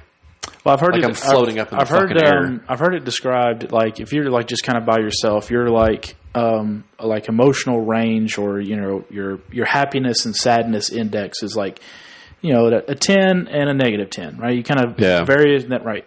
And then you get married, then it goes like plus 20, negative 20. So when something happens to your spouse, it, like you're distraught about it, and then something happens that's really good, you're having a good time with them. We're 12 or 15. Keep it. Let's be realistic. I guess it's varies on the marriage. Of course. On the people, but then it's like how many kilometers is that, Zach? Right, exactly. When you do the conversion, and then I said kilometers one time. Y'all gonna give me shit about it. 2 clicks, right? Exactly. 5 parsecs. But then whenever you have kids, I've heard that described. It's like positive 300, negative 300. Like your range is so much higher. Yeah. That's true. The lows are really low and the highs are really fucking high. Let me ask you this: so when your daughter Harper, right? Yeah, that's right. When she came out, did she favor you or did she favor your wife? So she looked a lot like me. Okay. And as she's gotten by design. Yep. 2, 3, she looked more like her mom. Now Kylie says she looks more like me. I think she just looks like, obviously, both of us. I can't tell yet. She's at that weird where she's maturing, but like I can't tell yet. She favors her mannerisms and attitude is me, and then she's very witty. Which everybody always says that about their kid, but like, Well, so I'd say she looks a little bit more like her mom. Supposedly, right now. I've heard that is an evolutionary adaptation that ends up happening because most kids when they are first born look like the father. Yep. Oh yeah, immediately. Because to keep the dads around. It was the only way for them to. They didn't have genetic tests way back in the day, so if the kid looked like the guy, I'd be like, oh, that's definitely his. Right. Yeah, of course. Like if there's because they. I guess maybe in the hunter-gatherer days, tribes or whatever. Yeah, it makes sense. You weren't quite. Sometimes you weren't sure who the dad was. Then the only way to be sure is when it popped out and it fucking looks like the dude. Exactly. So it's like an evolutionary kind of thing for the guy to stay and take care of his kid instead of somebody else. But because I've heard people, psychologists say that like one of a guy's biggest fears as a male is raising somebody else's kid. Interesting. Really? Like innate, like if you've seen this before. If you've seen like in court stuff where they do the you mean Jerry Springer? Jerry Springer, fucking Murray or whatever, Judge Joe Brown or whatever the fuck, all those kind of shows, and you see that they do a paternity test to see if it's the father, and a lot of times with the ones it really you can see it fucking just breaks that guy's soul. Yeah. Whenever he's been raising this kid for like 15 years and then he finds out that it's actually not his biological kid, it fucking breaks him. You can see it. Oh yeah, it changes. That's if you've been raising him that long as a father. He still loves him. I don't think it would. It would be but a little bit, but not like. But you keep it to yourself. Yeah, because you know that if you tell the strippers about because it. I think because I think the thing is like the guy, he's like, this is not really my genetics being passed into the future. Sure. And he's also recalling probably 12, 15 years ago, whenever he had this choice, if he'd have known at that time, life would have been different. Life would have been different. He'd have bounced, right? So I think that's the reason why that's like one of the male's innate biggest fears. Yeah. So that's the reason why that probably is an adaptation to where the kid ends up looking like the dad to keep him attached to it, to stay. Otherwise, guys would bounce and go impregnate the next chick. There ain't no question in mind. There's definitely, yeah, exactly. Oh, they're 3 percentile in height. I'm like, shocker. Yes. Yeah, exactly. Yeah, and Kelsey's not very tall either, so like, she's definitely going to be my height. So luckily, my mom is 4'11", no 4'10". My sister's 4'11", no, maybe 5 foot. I don't know. My dad's 5'3", so I'm the tallest person. Garrett's wife's 4'11". Yep. Yeah, that's the one that Harper walked up to and was like, "Dad, she's little like me." Exactly. The first time they met. It would be hilarious if like Hadley had like a growth spurt and she's like 5'11". I know, right? That'd be hilarious. I'm sure you would all love that. I would love the shit out of that. Just towers over you. How much time we got? That'd be good. That'd be good stuff. We got about 12 minutes left. 12 minutes? Right I want to get to this Vegas story. Okay, all right. Do it, man. Before you guys, I don't know if I've heard this story before. Oh, my God. I might have. It's for the books. But I don't know the next time I'm going to come on, obviously, so I just wanted to, No, before you whatever you guys want. go on your trip. Yeah, we're actually hopefully recording an episode there. Okay, perfect. Well, you can keep telling the story. We have to cut and go to the next. That's fine. Okay, yeah, so it won't take that long. Okay. So your 16 followers in Vegas can vouch for this. This is 100% accurate. We could call my sister right They're all now. strippers and bartenders. She could vouch for everything that happened. So and I want you to feel free to ask questions on this. But it's just a Vegas story. You guys love Vegas. I figure I gotta tell this fucking story. So this is back in 2009, 2010. My sister had just graduated beauty school, and she decided that she was going to move to San Diego. Okay. So my family said, well, we don't want to drive across the country, but your brother might. So essentially signed me up to move my sister to San Diego. I remember when you went on the trip. Exactly. So I was like, this is going to be awesome. Me and my sister became really good friends later on in life. We fucking hated each other at the beginning. But when she got into college and I was in college and she was out of high school, and we became really close. So I was like, this is going to be an epic trip. we're going to do this right. We're going to stop everywhere we want to stop, and then we're going to do whatever we want to do. And they're getting my flight back. All I got to do is, essentially drive her car out there. Yeah. So we ended up leaving, and I think we made it to Amarillo, Texas by the first day. Spent the night, or maybe it was El Paso, one of those. Spent the night, and we drove straight to Vegas. Well, not take that back. We stopped at the Grand Canyon. We pulled into the Grand Canyon, looked at the Grand Canyon, maybe about 10, 15 minutes. It was really beautiful. She goes, big hole. Yeah. Right. She goes, you want to go to Vegas? I'm like, fuck yeah. So we get in the car. We make it. So we leave Tuesday morning at 4 a.m. We're in Vegas Wednesday night Vegas time by like 6 o'clock at night. So that's how fast we made it to Vegas after stopping at the Grand. Like we booked it. So I remember the first night we were at the old casino and bar. It's called the Safari. It's no longer there anymore, but it's across the street from the Space Needle. So we stay there. Nothing really happens. We have a few drinks. We're exhausted. We just kind of walk a little bit, but it's far enough to where we can't get to the Strip. But we're so tired, so we're like, let's just call it a night. We're going to make a big day tomorrow. Yeah. So we ended up waking up the next morning, and at the bar, if you're gambling, you drink for free. But we didn't gamble at that point in time. I didn't know shit about blackjack, no nothing. I was like, what is your cheapest beer that you have? And he's like, Michelob Ultra or Michelob High Life, and I was like, ugh. Or no, what is it? Is it Michelob High Life? No, Miller High Life. Miller High Life. The champagne of beers. Champagne. There you go. Champagne of piss. Yeah. So I remember drinking these beers, and then my sister wakes up. She drinks these beers, and we're like, all right, let's go. So we're walking down the Strip, and so the first thing we decide to do is we're going to go to Caesar's Palace. Because that's where you go. I love that place. It's a fucking mall inside. It's awesome. And then we find one of those drink bars where you essentially get to pick your poison. Hey, drink this, drink that, drink that. So we get the 151 drink, of course. We're like, yeah, throw another floater shot on there. And if you're not familiar with 151, I'm not. What is that? It is fucking. Is that like a mixture of? I don't know anything about that. It's almost like Everclear. Yeah, so it's like, good Lord. It's a stout vodka. Yeah. Okay, all right. Is that the name of the drink? Is the 150? It's 151, Bacardi 151 something. Oh, okay. Yeah. Gotcha. Okay, I'm good. So we bit both of these drinks, and these drinks are pretty big. So we drink those, and we're walking down the Strip, and these drinks they hit hard. Yeah.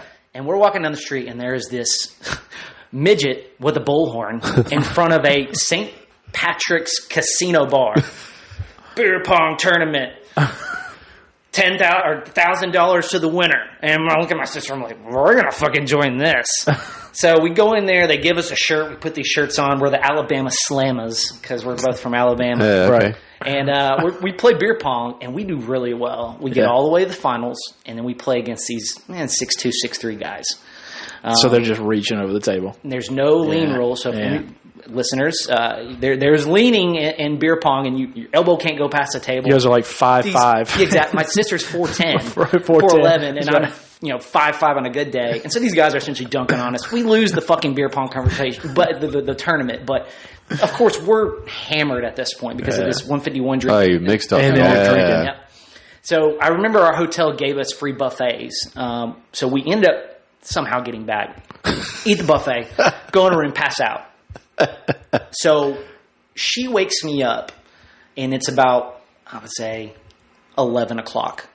And she's like, it's 11 o'clock, Scott. We've got to get up. I was like, fuck. This is the next day, or is this the 11? Next Okay, day. okay, good. And I go, fuck, what time is it? She's like, it's 11. I'm like, checkout was at 10:30. They're going to charge us an extra night. And of course, I work at Texas Roadhouse at this point in my life. I don't have a lot of money. And I'm freaking the fuck out. And she goes, calm down, Scott. It's the same fucking day. And I went, oh, game changer. She goes, put your party pants on. We're going out. Oh, Jesus. Let's fucking go. So it was still 11 p.m. whenever 11 p.m. you passed out like in the evening and then woke We up hit at the strip at like 10 a.m. Oh, Holy yeah. shit. Dude. Okay, now, because I was like, Yeah. okay. That makes sense. Damn. So here's where it gets wild. So if you've ever watched The Real World before, they used to stay at the Palms Hotel in Vegas. Okay. They have a really cool club at the bottom of it called Rain. I don't think it's there anymore. But that was our plan. Let's go to Rain. We've seen it on TV. Like, Yeah, of course. this is going to be badass. It's Thursday night at this point. Or no, was it Wednesday? Yeah, it was Thursday at this point. So we get there and they're like, Rain's closed. I'm like, what the fuck? They're like, yeah, it's only open on Fridays and Saturdays. I'm like, damn, what are we going to do? And they're like, well, there's a bar up on the top of the hotel. It's called the Ghost Bar. You guys want to go there? Yeah, we'll go there. Go over there to the Ghost Bar. You got a really great view of Vegas. I think it might be still there, the Ghost Bar. Okay. There's a plate glass that you can stand on, and you can look down like We need to go there. 50 stories or whatever like Oh, that. shit. Wouldn't want to do that hammer. Yeah, but it was super expensive. So I remember going to the bar and I was like, I need a shot and a beer and a mixed drink and another shot. So that's $700. Yeah, exactly. So a shot for my sister, a mixed drink for her, a beer and a shot for me. And they're like, yeah, that'll be $55. I was like, fuck. And I looked at her. I said, we've got one more round to do, and we're just going to have to call it. Like, we got a long drive tomorrow. We got to drive to San Diego. Yeah. My sister, like myself, is somewhat of a social butterfly. She starts talking to this couple. This man is probably late 40s. This woman is probably early 20s. Nice. Good for him. So, come to find out, they had wrecked their private jet on the way to Vegas. The front landing gear didn't work. So they're like, well, we're not going anywhere. We were going to go do this thing. So do you guys want to hang out? Yeah, sure. So this guy, obviously loaded, starts buying our drinks. Yes. We start buying the drinks, and we hang out, and we close down the Ghost Bar. Hey, gotta go. You can't stay here. And the guy looks at us and goes, all right, guys, you guys ready to go? I'm like, it's closed. Where are we going? He goes, the only place you can go in Vegas at this time of night. I was like, the casino? The strip club. Yeah. And I said, okay. So we go. What time was it at this point? About 1 a.m. Okay, so y'all been like power drinking from. Okay, so I had about a 2.5 hour power nap. Okay, Thrown in there. She did too. I said, okay, let's go. So we ended up going, and it was a strip club, and it had, I'll never forget it, it had mirrors everywhere. Yeah, of course. Fucking everywhere. Like the entire strip club was mirrors. Yeah. So you're walking in, stages mirrors, walls mirrors, everything. Look at your shame while Twice, you walk. twice as much ass. Yeah. Yeah, right. She walks in and goes, we want to go VIP. I was like, Dude, we gotta try it. VIP? All right. We just need to find some rich people with a broken down plane. I'm a talker when Dude. I drink. This will be easy. So we go to VIP section. He sits down and he buys a bottle of vodka and surrounds it with 6 Red Bulls. And goes, this is me and you tonight. Fuck. I said, holy shit. And he goes, and get the girls Yes, whatever sir. they want. Exactly. Get the girls whatever they want.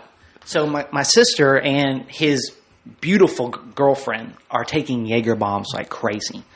And we're drinking these vodka Red Bulls. And so he's like, let's get some girls down here. And so the girls come. The girls are on me, on him, on my sister, and on his wife. Well, yeah, it's not fair for just two. Yeah, of course. His girlfriend. His girlfriend, fake boobs, is pulling them out. The strippers are touching. They're touching. They're laughing. My sister does hair. She's got a topless stripper sitting in her lap. My sister's like, oh my God, you have such beautiful hair. Like I can do all these things to it. They're sitting there talking about hair. And this one girl comes and sits on my lap, smoke show, and goes, you want to dance? I was like, my sister's sitting next to me. And she looked over at my sister and goes, she doesn't know what the fuck's going on right now. And I said, you're right. You're right. Proceed. So I get a lap dance next to my Next to stripper. your sister. Yeah, next to my sister. We close down the strip club. The guy has a tab, and we're there for 2 hours. The guy has a tab of about $1,400. Yeah, I knew it had to be close to that. $1,400. I only got one dance. I think he only got one dance. My sister got a couple dances or whatever. We ended up going back to the Hard Rock, which is no longer open anymore either. And we go to their room, and I'll never forget that I walk in with the guy, like we had gone down to the casino and grabbed a drink and come back up, and my sister is like starfished on the bed, just done. Out. And I'm like, oh, fuck. And I'm like, we've got to drive to San Diego tomorrow. Like, I don't know what we're going to do. So he's just like, all right, I'll just get you guys a cab. Gets a cab, go back to the hotel, wake up 2 hours, 3 hours later, whenever it is. Mm-hmm. And the worst drive of my life, from Vegas to San Diego, 3 hours, 3.5 hours, 4 hours. My sister refuses to drive. She goes, if I drive, I'll throw up. So I'm sitting there. Dude, I bet she felt horrible. Dude, we both did. And I'm hanging my head out the window. We drive to San Diego. And that was my first trip to Las Vegas. That was a good one. Damn, I didn't know about the coming across like a rich couple. So actually, it's funny you say that. We have friends of ours that, I had a friend of mine that went to Vegas that did the same thing. Her and her girlfriends went and they met up with a guy who had, and she said, we didn't pay for nothing. Nope. So that's what I'll do. I got your back. All right, let's do this. Yeah. We have a plan now. Dude, hey, you'll talk to anybody. I will. So if you see, like I said, a 40, 50-year-old man with a 20-year-old girl, be like, boom, bingo. Dude, yeah, because like not even half the club, whatever, just having somebody pay for your drinks and just a good time is great because drinks are high in Vegas, man. I remember Zach brought us around.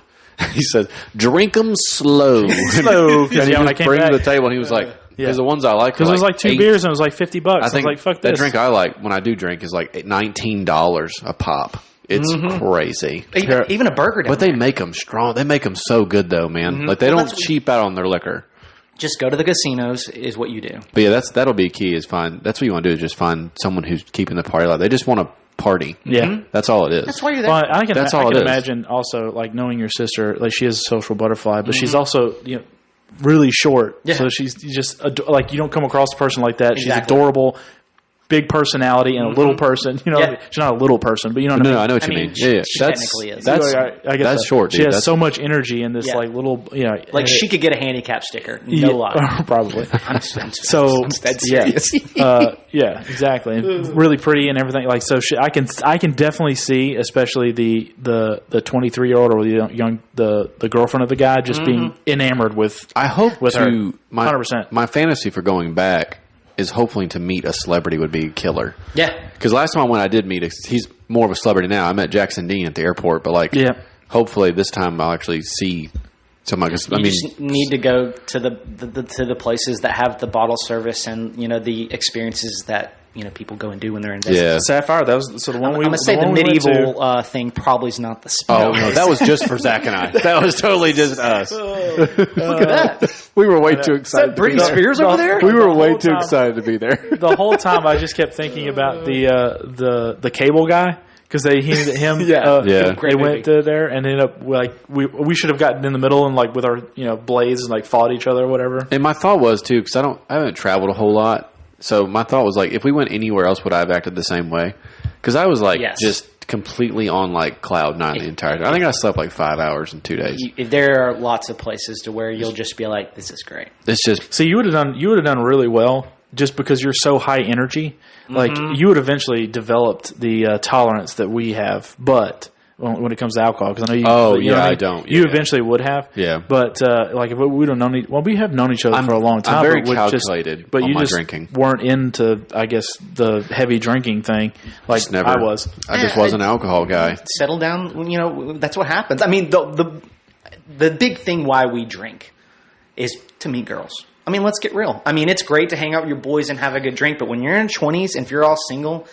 Let's drink. Let's go to the bar. Shots of There's courage. going to be girls there. Right. That's what you did. Have some shots of courage. Everybody's kind of there doing the same thing. Yeah. Everybody's on the same page. Oh, of course. Everybody's there to have a good time. 100%. Yeah, absolutely. That's the reason why it's fun. That's the reason I say, like I've said this before, is I never really had to have game. I just would crack jokes, hang out, have a good time, and I'd just bump into vagina. Yeah. It just happens. But I'm a drinker. I never really had to. If I'm not going to get buzzed, I'm not drinking.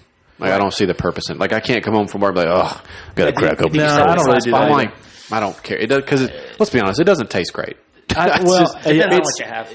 I have drinks that I prefer that are better, but like I'm not going to crack depending on the beer. No. Like not all beers are like this is great. I'm like, right. I've never done the whole like have a beer to relax after work. I would. I mean, I've done that before. I've had a nightcap like twice ever, and it's it's if my wife and I decide to have, but it's like now I don't do that. Now if I want if I'm trying to get a buzz, I'm gonna do what I have to do to get that.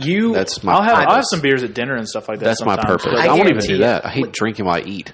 I don't think that you're a beer guy. I think that if you were introduced to the right whiskey or bourbon, I love Crown. You would. There's way better stuff out there than that. I know. I had it this last party I went to. Yeah, like if you got your hands on a good bourbon and you just let's say had 2 glasses a week or whatever that, you would probably be the guy that's like, "Whoa, this was actually made in blah blah blah," and they they ferment it with this. Actually, being that you're a brand groupie, if you found a whiskey that you really liked, you'd follow their page and you have like decals of their shit. This is all you've got to do. You need to go to a place that makes it. Like if you do like the go into the distilleries, like we went to Woodford for my brother-in-law's bachelor party. I thought it's awesome. Yeah, and we went and we got to see how everything was made, and it was just amazing, and all the stuff that they do that goes into it. And then you taste it fresh out of the factory or whatever the hell, or the bourbon barrels, and you're gonna be like, "This is cool." It's just like I said, if you went over to Black Rifle and you watched them make it, like you're into it. Yeah, it's a vibe. Mm-hmm. Yeah, as long as the vibe's right, 100%. I'd watch basket weaving if it was cool. That guy. Mm-hmm. Yeah, that's what I'm saying. I've tried you're so high energy and like. And just like get into stuff like that, that I think you would have fit right in. Once you get Drew on this podcast, he'll tell you all about like that kind. That's his jam. Like he's like the beer guy. It's like, this one's actually made with He's our guy. He is our guy. You got to have one though. That's good. Yeah. He's if anybody, Drew is the connoisseur. Mm-hmm. Of different stuff. It's not just right now. He's into golf, right? So he's the everything connoisseur. is golf. Yeah, he's like watching videos, golf. But prior to that, it was beers. Like he tried breakdancing once. I'll remind him. Oh my gosh! Yes. And he actually busted out one time when we were in Memphis at a club where was it good? We were the minority. No, it was.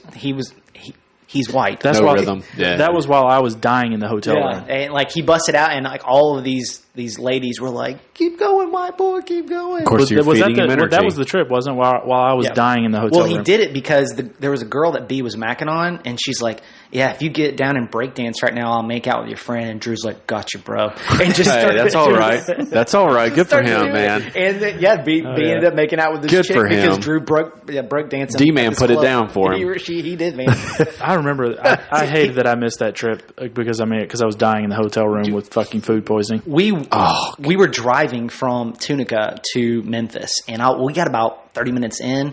I'd already had like 3 drinks, and I'm sitting in the front seat, and Zach goes, "Scott, you're going to have to drive." And I went, "What?" Oh, fuck. And so he opens the door, pulls over, hurls, and then I guess I'm done. Give me some water.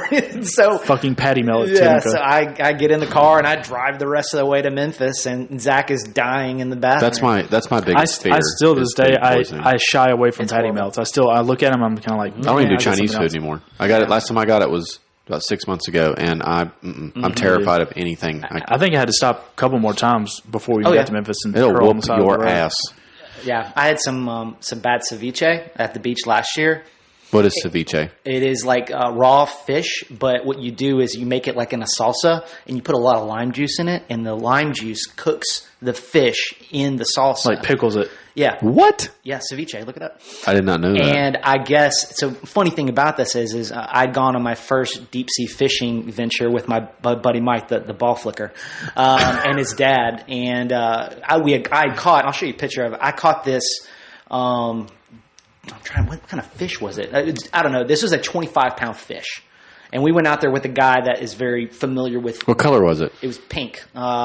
Shit. It's like a redfish, like almost. Or I know what you're talking about. I've seen pictures of them. They have like they're more red up top, and as you go towards the body of it, they get a little more fade to them. I got a picture of it. Okay. And I'm trying to think of it. I'm not a fisherman. So hence the reason this is the first time out there. I caught this big ass fish. I got 2 of them. Like one was about 23 pounds. The other one was like 25 pounds. It's a big ass fish, dude. And then one of the guys caught like a 30-pounder while we were out there. So my buddy Mike and his dad, Mike is the polar opposite of me. Like, get your hands dirty, like, fucking man. And so they went downstairs and they cut this fucking fish up. Took them about 2 hours. Brought it up. We're gonna make ceviche. That fish fucking got me back. I'll tell you what. I was on my knees the rest of the night, puking my guts out. They put it, and it's just, it wasn't, the fish wasn't bad. It just the lime juice hasn't cooked it all the way yet. So there was a bunch of leftovers. I remember going to the fridge and getting a Gatorade, and they got the leftovers in there. Hits me. I'm like, and I had to go back. Anybody else get sick off of it, or did they let it cure longer? His wife actually got sick, too. Usually raw fish won't punch like that, but I guess, damn, that sucks. Oh, dude, he got me back. Yeah, I remember that patty melt when I was in the hotel room. I would it was coming out both ends, so I'd be like sitting on the toilet, just shitting water, and then I'd have to throw up, and I would just turn and just hurl into the bathtub. That was me too. Most vulnerable state. Yeah, so I'm like, it's like how can we be coming out of both ends at the same time? And you already shit a lot now. Yeah, right. I'll never go deep sea fishing again. It was fucking horrible. We had to get up at 5 o'clock in the morning. You're stuck on a little fucking boat. The only way to use the restroom is there's a bucket or you piss off the side of the boat. It was my personal hell. Because I don't want to shit in front of anyone. No one. I don't care if Kelsey's trying to get in the bathroom. Nope, my time. Oh, so no, I don't. I'm the same way, dude. You're not. It was Kylie's never seen me. Nope, if I had the choice, obviously I would be the same way. But when I was in basic, you had to all of that goes away. So I got used to it for 10 weeks. I was shitting right next to a dude. But it's different when they're your peers and they're the same age. But I had Mike's dad, this boat captain I've never met before, and then Mike's son who's 8. I don't want an 8-year-old seeing me shitting my pants on a boat. It's going to scar him the rest of his fucking life. Watch this, kid. Or you said your buddy Mike's all manly. You're going to be he's going to be you shit like a woman. Well, when you're out of your comfort zone and, obviously you're, and you're not feeling well, because I think it was you are tiny day. Mike and Ike. Exactly. Yeah. When the water hits the bowl, it sounds very feminine. Also, he'd lean over to his dad and be like, my dick's bigger than Scott's. Exactly. I would be competing. You don't want to be a nervous shitter. I would be just sitting there. Yeah. I would be competing with the 8-year-old. Yeah. I was in the pool. I was in the pool. I don't want to shit in a bucket either. That would be terrible. Dude, it was horrible. So I remember having to run to Shut up, Timmy. Sometimes it doesn't grow. Mm-hmm. I'm not a grower or a shower. I just am. He just spits. That's it. I'm such a non-shower that I think the percentage of increase whenever I get a boner is 1,000%. It's almost like a superpower. Right, exactly. No. It's what do they call it? It's like a party balloon. It's then you blow it up and it's concealed carry. It doesn't get in the way of anything. Make me a bicycle clown. Then a magician tries to make a dog out of it. Yeah, make me a bicycle clown. Oh, that's dude. They don't make movies like that anymore. No, they don't. Did you guys see the new Jennifer Lawrence movie? See, you were telling me it's like those old school kind of movies. But I've heard she does a good job on it. It's the same people that made Good Boy. She produced it. Yeah. Did you ever watch Good Boys? I haven't seen that yet, but that's a great movie. It's the same group. Apparently, good. It's good. Producer. Wait, is Good Boy the Adam Sandler one where Andy Samberg is in? Yes, but there's another one. There's another one though. Where it's almost like watching... It's like Superbad, but with kids. With 8-year-olds. Oh, yeah. Okay, I've seen that. That's a good one. Yeah, you need to watch once, that. I've only seen it once. The Jennifer Lawrence one's really good. I think it starts super strong. It does kind of taper off a little bit toward the end because, they've got to get the feel-good stuff in there. But of course. The first, half, you're like, oh, this is great. And of course, titties. She went all out, dude. Full on I was everything. shocked that, it was just her running around, running up a beach, full frontal. Full frontal naked. Well, I was just like... Damn, this girl's won Academy Awards, and she's like, this is a comedy. This isn't she's married and has a kid now, so she got produced, wilder she somehow. Produced that movie. She said that there was no way around her not doing it, and she goes, because it's not a scene to where you're going to be like, oh yes, this is great. It's not a sexy scene. It's a ridiculous scene. It is a ridiculous scene, it is, and you're like, well, it's going to be hard to crank one to this, but I'm good for her for doing it. Challenge accepted. Send it to him 15 minutes later. Pee Wee Herman over here and get kicked out of the movies. I'm gonna wait till it comes to video and do it in privacy. You're gonna wait till it comes on video. Yeah, exactly. Well, that's why you got the new chair. Then I'm gonna come on the video. That's why you got the new chair. That's actually what it's for. Yeah, exactly. That's where I jerk off now. In comfort. Get the nostalgia factor. Put it on VHS. There we go. I talk about masturbation again. Golly. Take a nap when you're done. Oh, shocker! I just give the people what they want. Do they want that? Have they asked it? That's what we'd like. I haven't asked. I just assume. We'd like to hear more. That's why let's poll the audience. Let's put it on Facebook right now. Who would like to hear me talk about jerking off every episode? Speaking of reaching out, I reached out to some more semi-celebs. Oh, okay, yeah. Yeah, I reached out to Seth and Vicky Gold. If you don't know who Vicky Golden is, she's like the baddest chick ever on a dirt bike. Okay. I reached out to them. I reached out to another guy named Mike Mason. He's a big freestyle guy. He just did a podcast. They're all dirt bike people, right? Yeah, because I don't know a lot of I've reached out to movie celebrities before, but I have a better chance. I actually hear back from these people and converse on other things, so it's easier for me to target that than trying to pull in Chris Pratt. Maybe I should but maybe don't go. Maybe you should. Let's target some other niche communities. He's already going to shit talk about it. Well, you know what I'm saying? It's like it's all dirt bikes or whatever. But of course. Target a low level celebrity group that you know nothing about, hockey or something. Right. But that's the point, is when he does, in fact, get in touch with them, they've then you got have a something lot to talk about. Yeah, that's true. Exactly. So. Well, I like the idea. I'm just gonna cold kind of DM magicians. Well, I've told him before when I talked about it, I was Come to Nashville? Exactly. I like your shit. Really cool tricks. Yeah, I don't want to do that rabbit. Where'd you go? I don't want to do the normal convo they have on other shows where it's like, how'd you get inspired? I'd rather be like, what do y'all do? What's your favorite lunch spot where y'all go? Or what do y'all do outside? Yeah, just to hang. Normal shit. To hang. I hate that they're doing right now. Yeah, not because that. They've they're already going to come on times. They're already going to come on. They're already going to come on with a very large ego, anyways, because you can't help it. Right. And we're so much different than they are day to day. So I like that idea of that mixture of being like, well, I'm in the corporate world. I'm a 9-to-5er. You wake up and basically do whatever the fuck you want, and it's awesome. So. Ask what's your normal stuff, not when you're doing this, and just shoot the breeze. It's awesome. Yeah, takes the pressure off of them too. Now I did ask him I don't know if y'all get paid or not. I don't know how that worked for you celebs. Dude come back and was laughing. He was like, sometimes we do, sometimes we don't. I'm like, I'm not paying you. Yeah, I don't make any money doing this. Nope. It's just for fun. So we'll see. See how it goes. But yeah, I'll reach out to anybody. I reached out to Joe Rogan, but he never. I told you why he didn't respond. He hasn't seen it yet. He hasn't seen it yet. As soon as he sees it, he'll be like, oh, okay. And he checks out the page, be like, oh, these guys are cool. And then we'll come on and have nothing to talk about. That's not true. That'd be so weird to talk about. Because I know Rogan, he does vet and pick his own. Anybody that's on there is not somebody that has been chosen for him. He picks. Oh, yeah. It's like, I want to talk to that guy or whatever. When you've got literally everyone be like, I'll come on the show. Pretty much. I'm sure the list is long. I'm trying to get Gage on there. Gage is trying to get on that show. Yeah. Gage is really cool. And I know there's people that he's had that he wants to have on that he's actually kind of friends with. He was talking about he's big in the UFC thing. He's never had Conor McGregor on.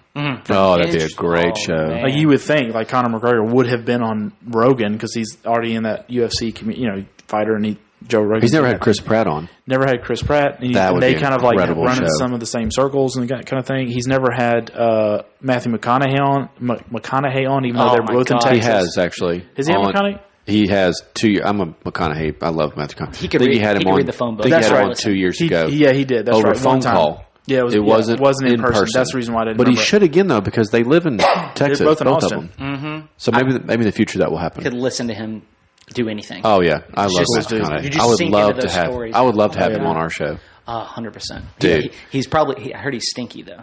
I don't care. Yeah, I heard he's into the natural kind of thing. Don't care. His gig is he wakes up every day and he's got to do one thing that makes him sweat, is what he says. I'm going to wake up, I'm going to do something that sweats. It could be working out, it could be running, it could be frisbee golf, whatever. Fucking. Yeah. Of course, it's Matthew McConaughey. All right. Yeah, exactly. He's the best. I love that. You guys talked about it last pod when you were talking about Dazed and Confused. Great movie. You can listen to his book if you haven't. Green Lights. I heard him that's what he was on something that I was listening to and he was marketing it and I was like, damn, dude. I've listened to it 5 times. The audiobook? Yes. It's him. Of course, doing it. Yes. I need to do the audiobook. It's incredible. I bet it is. It's short, sweet, and amazing. It's comfort food for me. Well, he's on the new, they're doing another Yellowstone spinoff. Yes. And he's going to be the dude. Leading the charge. Which makes sense. Well, because be awesome. Kevin Costner's gone now. Yeah.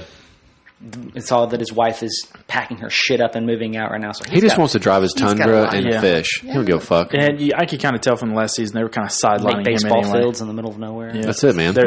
They were kind of sidelining him anyway, and then like I think that Yellowstone proper is kind of like I think it's kind of run its course. The initial, I think now like its kind of vigor is over. Right. I think for the me. 1883 was awesome, but that was a one-off. Yep. 1923 is fucking phenomenal. It's really good. It's good. 1883 was phenomenal too. It was. Oh yeah, but it was a one-off. Like you knew that was it ended the way it ended. Pieces, yeah. Right, but then 1923 I think I love that getting multiple seasons because I was afraid that was going to be a one-off too. 1923 we were going to have one season. It was over. Well, they're doing the two, but now they're going to have two, and then that's it. And I love that. So hopefully they kind of keep that going. Mm-hmm. But I think Yellowstone needs to taper off now. I think Yellowstone because if not, run its course. what's going to happen is we're going to get some bad. It's going to get bad. Spoiler alert! In the third season, where they just like randomly walk into a diner, and all of a sudden the diner's being held up by like gunmen, for no reason, for no fucking reason, and then they like chop off one of the characters and kill the sheriff, and you're like, the fuck? Sorry, spoiler! Fucking writing in on that one. If you ain't watch that, but I was just like, and I looked at Kelsey and I was like, what the fuck is this? Like, there was no heads up. There was nothing happening. The whole thing was, it's... Well, and the fact that they're going in and just shooting everybody up now, and then it's like, oh, good job. Like, you saved your kid's life, but you murdered, like, 30 guys. The first two seasons, it started off like it was like this... It was obviously modern day, but there was also, like, hitmen and, like, this whole dark... It was wild. Awesome. All fighting over this land. And then third season, I think it was third or maybe the last season, there was going to be this whole battle between the Duttons... and then you had like Jamie on his side, and then you had they just completely sidelined the tribes, the Indian tribes. Mm-hmm. They completely were irrelevant entirely. And then they brought in this Piper Perabo and had this whole fucking environmentalist bullshit, and he was fucking her, and it was just the stupidest thing. I hated writing. And then one thing that got really tiresome was the battle, animosity between Jamie and Beth. Mm-hmm. I just got tired of her being such a fucking bitch. I mean, we get it, and him being this little bitch. But she was going completely out of her way. Way too much. And then she got. I mean, I loved her character, like especially in the first few seasons. But it got to a point where it got old. Yeah, exactly. It's like, all right, listen, can you just calm the fuck down? She got too brash. Exactly. And everybody thought too, or even I thought, when she was going to get married, she was going to like pacify a bit. Mm-hmm. You know what I mean? Still be character edgy, development. Still be the Beth that we like from the first season, like when you have to be. But exactly, dude, chill. She just went right back to it. She just kept being more of a bitch. Rough. They really leaned into it. It's like instead of just kind of coming back and letting her character have like a full arc to where I'm happy now, I'm in love. It's not like I'm still a fucking like bitch. you would think she would like maybe kind of like soften up or change or like do something after getting blown up, getting married, and then having kind of like an adopted kid. Mm-hmm. You would think she would like something about her character would change, and she didn't really. No, not at all. I'm kind of over. Wasn't a lot of character development with her. Whereas, of course, with the younger brother, like you just don't like he's going through so much every season. You're just like, what the hell? He gets on my damn nerves. Yeah, Casey. His wife is so she's cute, but she's whiny as fuck.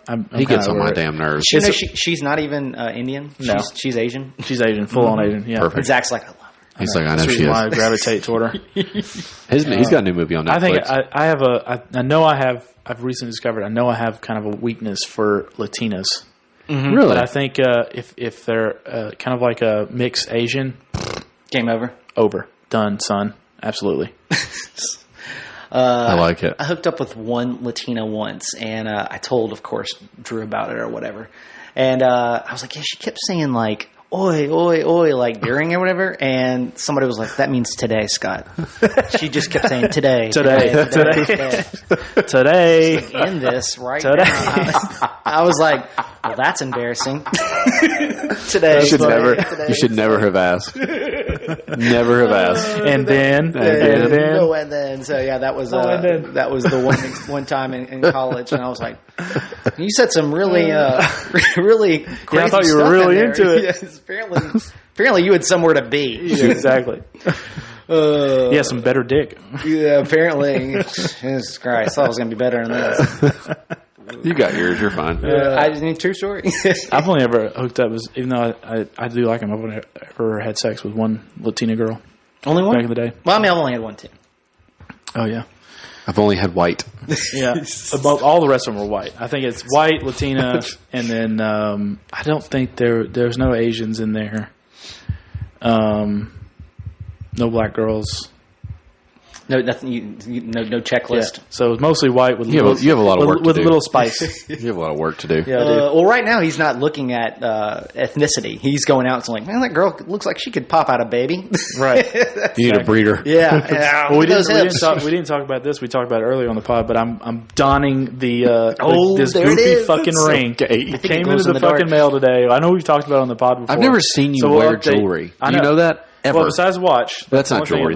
That's a tool. My only accessory has been watches back in the day. And so now I'm wearing this. They could have made a little wider to look like this one, like a little manlier. A little bit. It's like this little bitty fucking little. It's got a tracker on it. On my finger. It's got a tracker. It's like a little cock ring on my finger. It's all stretchy. Yeah, so we'll see how this goes. Government's going to cut him off because he's not. This may be the dumbest fucking thing I've ever done. So, just so everybody because you can't see that here, I'm wearing this what the fuck color would you say this is? Like that's teal. Like teal. Thank this you. Little fucking light teal, fucking rubber ring on my finger. It was glow in the dark. That's right. It might be glow in the dark. So, when you go to the club in Vegas, right? So it lights up. Service, right? It's like a spotlight that says, "I'm ready to fuck." I'm still curious. Like I'm a lighthouse. So let me ask you this: Are you really going to go for it if you see one? Yeah, 100%. If I see now, somebody does it have to be worn on the right hand? I don't know. There was no instructions. There's got to. Yeah, it was literally like a little package. That's marriage. Well, no, I know. I just didn't know if you. So I did it on the right and with the same finger because it's comfortable. No, I meant for him looking for women. Are they going to wear it on the right hand? Some women might not think about it. It's just if they're wearing it. Yeah. If I see this ring and I should be able to theoretically. Here's the experiment. Okay. If I see someone wearing that, I should be able to go up to them and straight up ask them out or strike a conversation. Right. Right. We'll just pierce on the nipple and I have to see between the shirt. Like he's wearing like a fishnet shirt. Right, exactly. Like, one of the nose rings right there. I too like to look dangerously. Let me see it real quick. Let me take it off. Yeah. It actually says pair on it. That's what I'm wondering. Okay, so the only thing that'd be tricky is everybody wears rings now, especially the groove rings, the rubber rings. That one stands out. Yeah, but how many people wear the fucking teal rubber rings? I'm not saying they wouldn't. I'm just saying it would still be. You'd have to kind of zoom in just a tad to make sure. Well, as a guy who's been single for a long time, I'm immediately tuned to people's left. I hope it works out. I would be super pumped. Have we got any write-ins on that? Is it any of the fellow listeners? Yeah, we have one. Hey. We have one fan that likes Zach a lot. Okay, well, so we're good. Just one. Well, just one that I know of. Just the one. Just the one. If they have, come on, ladies. That's pretty good for me. I think our show's not massive, but we have people that will obviously message us stuff like the Core Four and our friends stuff. I have a few random people that will chime in, but no one I've never posted our actual raffle or answers thing. So, but it is hilarious. I know y'all loved it whenever I brought that up. Oh my god, I can't wait! And who knows, it may come to fruition as the show grows. Maybe we'll actually do a real deal one or a blind, an auction, and we'll take the money and put it towards the show. Don't be scared, ladies. He's got the ring on. He's open for business. It is not I will say, I gave him shit about it, but it is not a bad idea. No, it's a cool experiment. Mm-hmm. I agree. I because they've talked about it at parties, where you go to a gathering and be different solo cups, different colors. You're putting yourself out there. This is something. Yeah. This is some weird, goofy kind of YOLO kind of shit I would have done 10 years ago. So I'm fuck it. Yeah, but you wouldn't have taken it serious. I'm never gonna. We joke about it, yes, but I'm never gonna make fun of somebody for trying to better themselves. And it's just when you see a bigger person at the gym and they're working out, and then some people, look at that guy, blah blah blah. I'm just good for them. They're actually in there. They're doing something about it. And that's the same thing I feel about you. If you want a companion in life, this is a different companion. Hold on. Just don't say partner. We'll be fine. Take it slow. Partner, but like I said, you're doing something and making an extra effort. Be a dick, Zach. Companion sounds hold on gay. a second. Companion sounds like adventure. You like that shit. Just trying to find something wet. You eat up that fantasy shit. A companion. He's right. Exactly. I need a partner. Steve needs a mom. Exactly right. Exactly. Speaking, it's funny you said that. We were, my mom and I were down at the marina doing the walk and stuff down there, and this woman walked up, really beautiful mom. She had just a single mom, I'm assuming, a kid with her. Just checking. And then she walks up, and she walked by, I was like, she's pretty good looking. I was like, she's pretty attractive, and I said, every kid needs a father. Yeah, exactly. Exactly. Sometimes I was walking down the marina the other day. Sometimes you come across. There was a couple. She's awake. The dude was. We can end this here pretty soon. The the dude was, he was like 6'3", 6'4", was fucking ginormous, ripped his shit, had his shirt off, of course. Well, of course. Right? Duh. But and then standing next to him was this just fucking smoke show. And I was like, such a creep. I was like trying to like catch up so I can get a better look at the dude's girlfriend, but I was just praying like he didn't turn around and be like, what are you looking at, bro? Because he would have fucking killed me. You're going to hurl the bushes? Right, exactly. I would have just dove into the pond with the... Just looking at the menu, buddy, not trying to order. That's right. Exactly. There you go. I would immediately just dove into the bushes. If you would look at you went like this, he probably would have been like, yeah, we can't help it. That's what Great job, bro. Thanks, man. Great job, bro, means I would totally fuck your yeah, girlfriend. exactly. If you need an extra hand or, or reach around. Right, exactly. Need a guy. I can videotape. I'll just be in the room. I'll give you some water. You get thirsty. Just spritz him. Right. Be the towel guy. Right, exactly. Be like the water boy for him fucking his girlfriend. KY. Right, exactly. I love it. Well, you guys will have to talk about aliens on the next one. Sorry we didn't get to Oh, yeah, no, you're good, man. I'm just glad you got to come on and finally record with us. glad. It's been a long time coming. I know. I'm just getting through the core four. Got Drew left, so if we can try to Get get them all in, soon. man. He's got a cat too, so That's true. His schedule will be probably a little more open than mine was. That's true. Yeah. He travels so much though. Yeah. He's all over the place. It was kind of Try to get him in next week if he's available. Just go and knock it out. yeah. Just need to be more proactive about it. I'll remind you. You and Brandon just kind of like, hey, I'm going to be in town. Let's just do it. But I think Drew, I'm just going to be like, hey, target here this day. That'd be cool. So we've talked about we're trying to we like having a third on because this flow and the dynamic is just so much better that I think we're going to try to have a third on, doesn't matter who it really is, every episode. And if we just can't, we'll just go back to just us two. Yeah, it's no fine. big deal. Yeah. But I think it breaks things up and makes it more fun. 100%. Well, you got to get the Wolf Drew story, so it's to be continued. Oh yeah. Yeah, so episode 48 wrapped up. Like, follow, subscribe. 10,000. Share 10,000 times. Share 10,000 times. Exactly. 100%. Comment. Let us know if you want us to talk about something. If you got anybody out there that would like to be on the podcast, I actually have some friends of mine. They're actually starting let us the know, podcast. and we'll jump. We'll have them on. I'll talk to anybody. I don't give a fuck. Yeah. Cool. All right. Well, thanks for listening, everybody. Peace.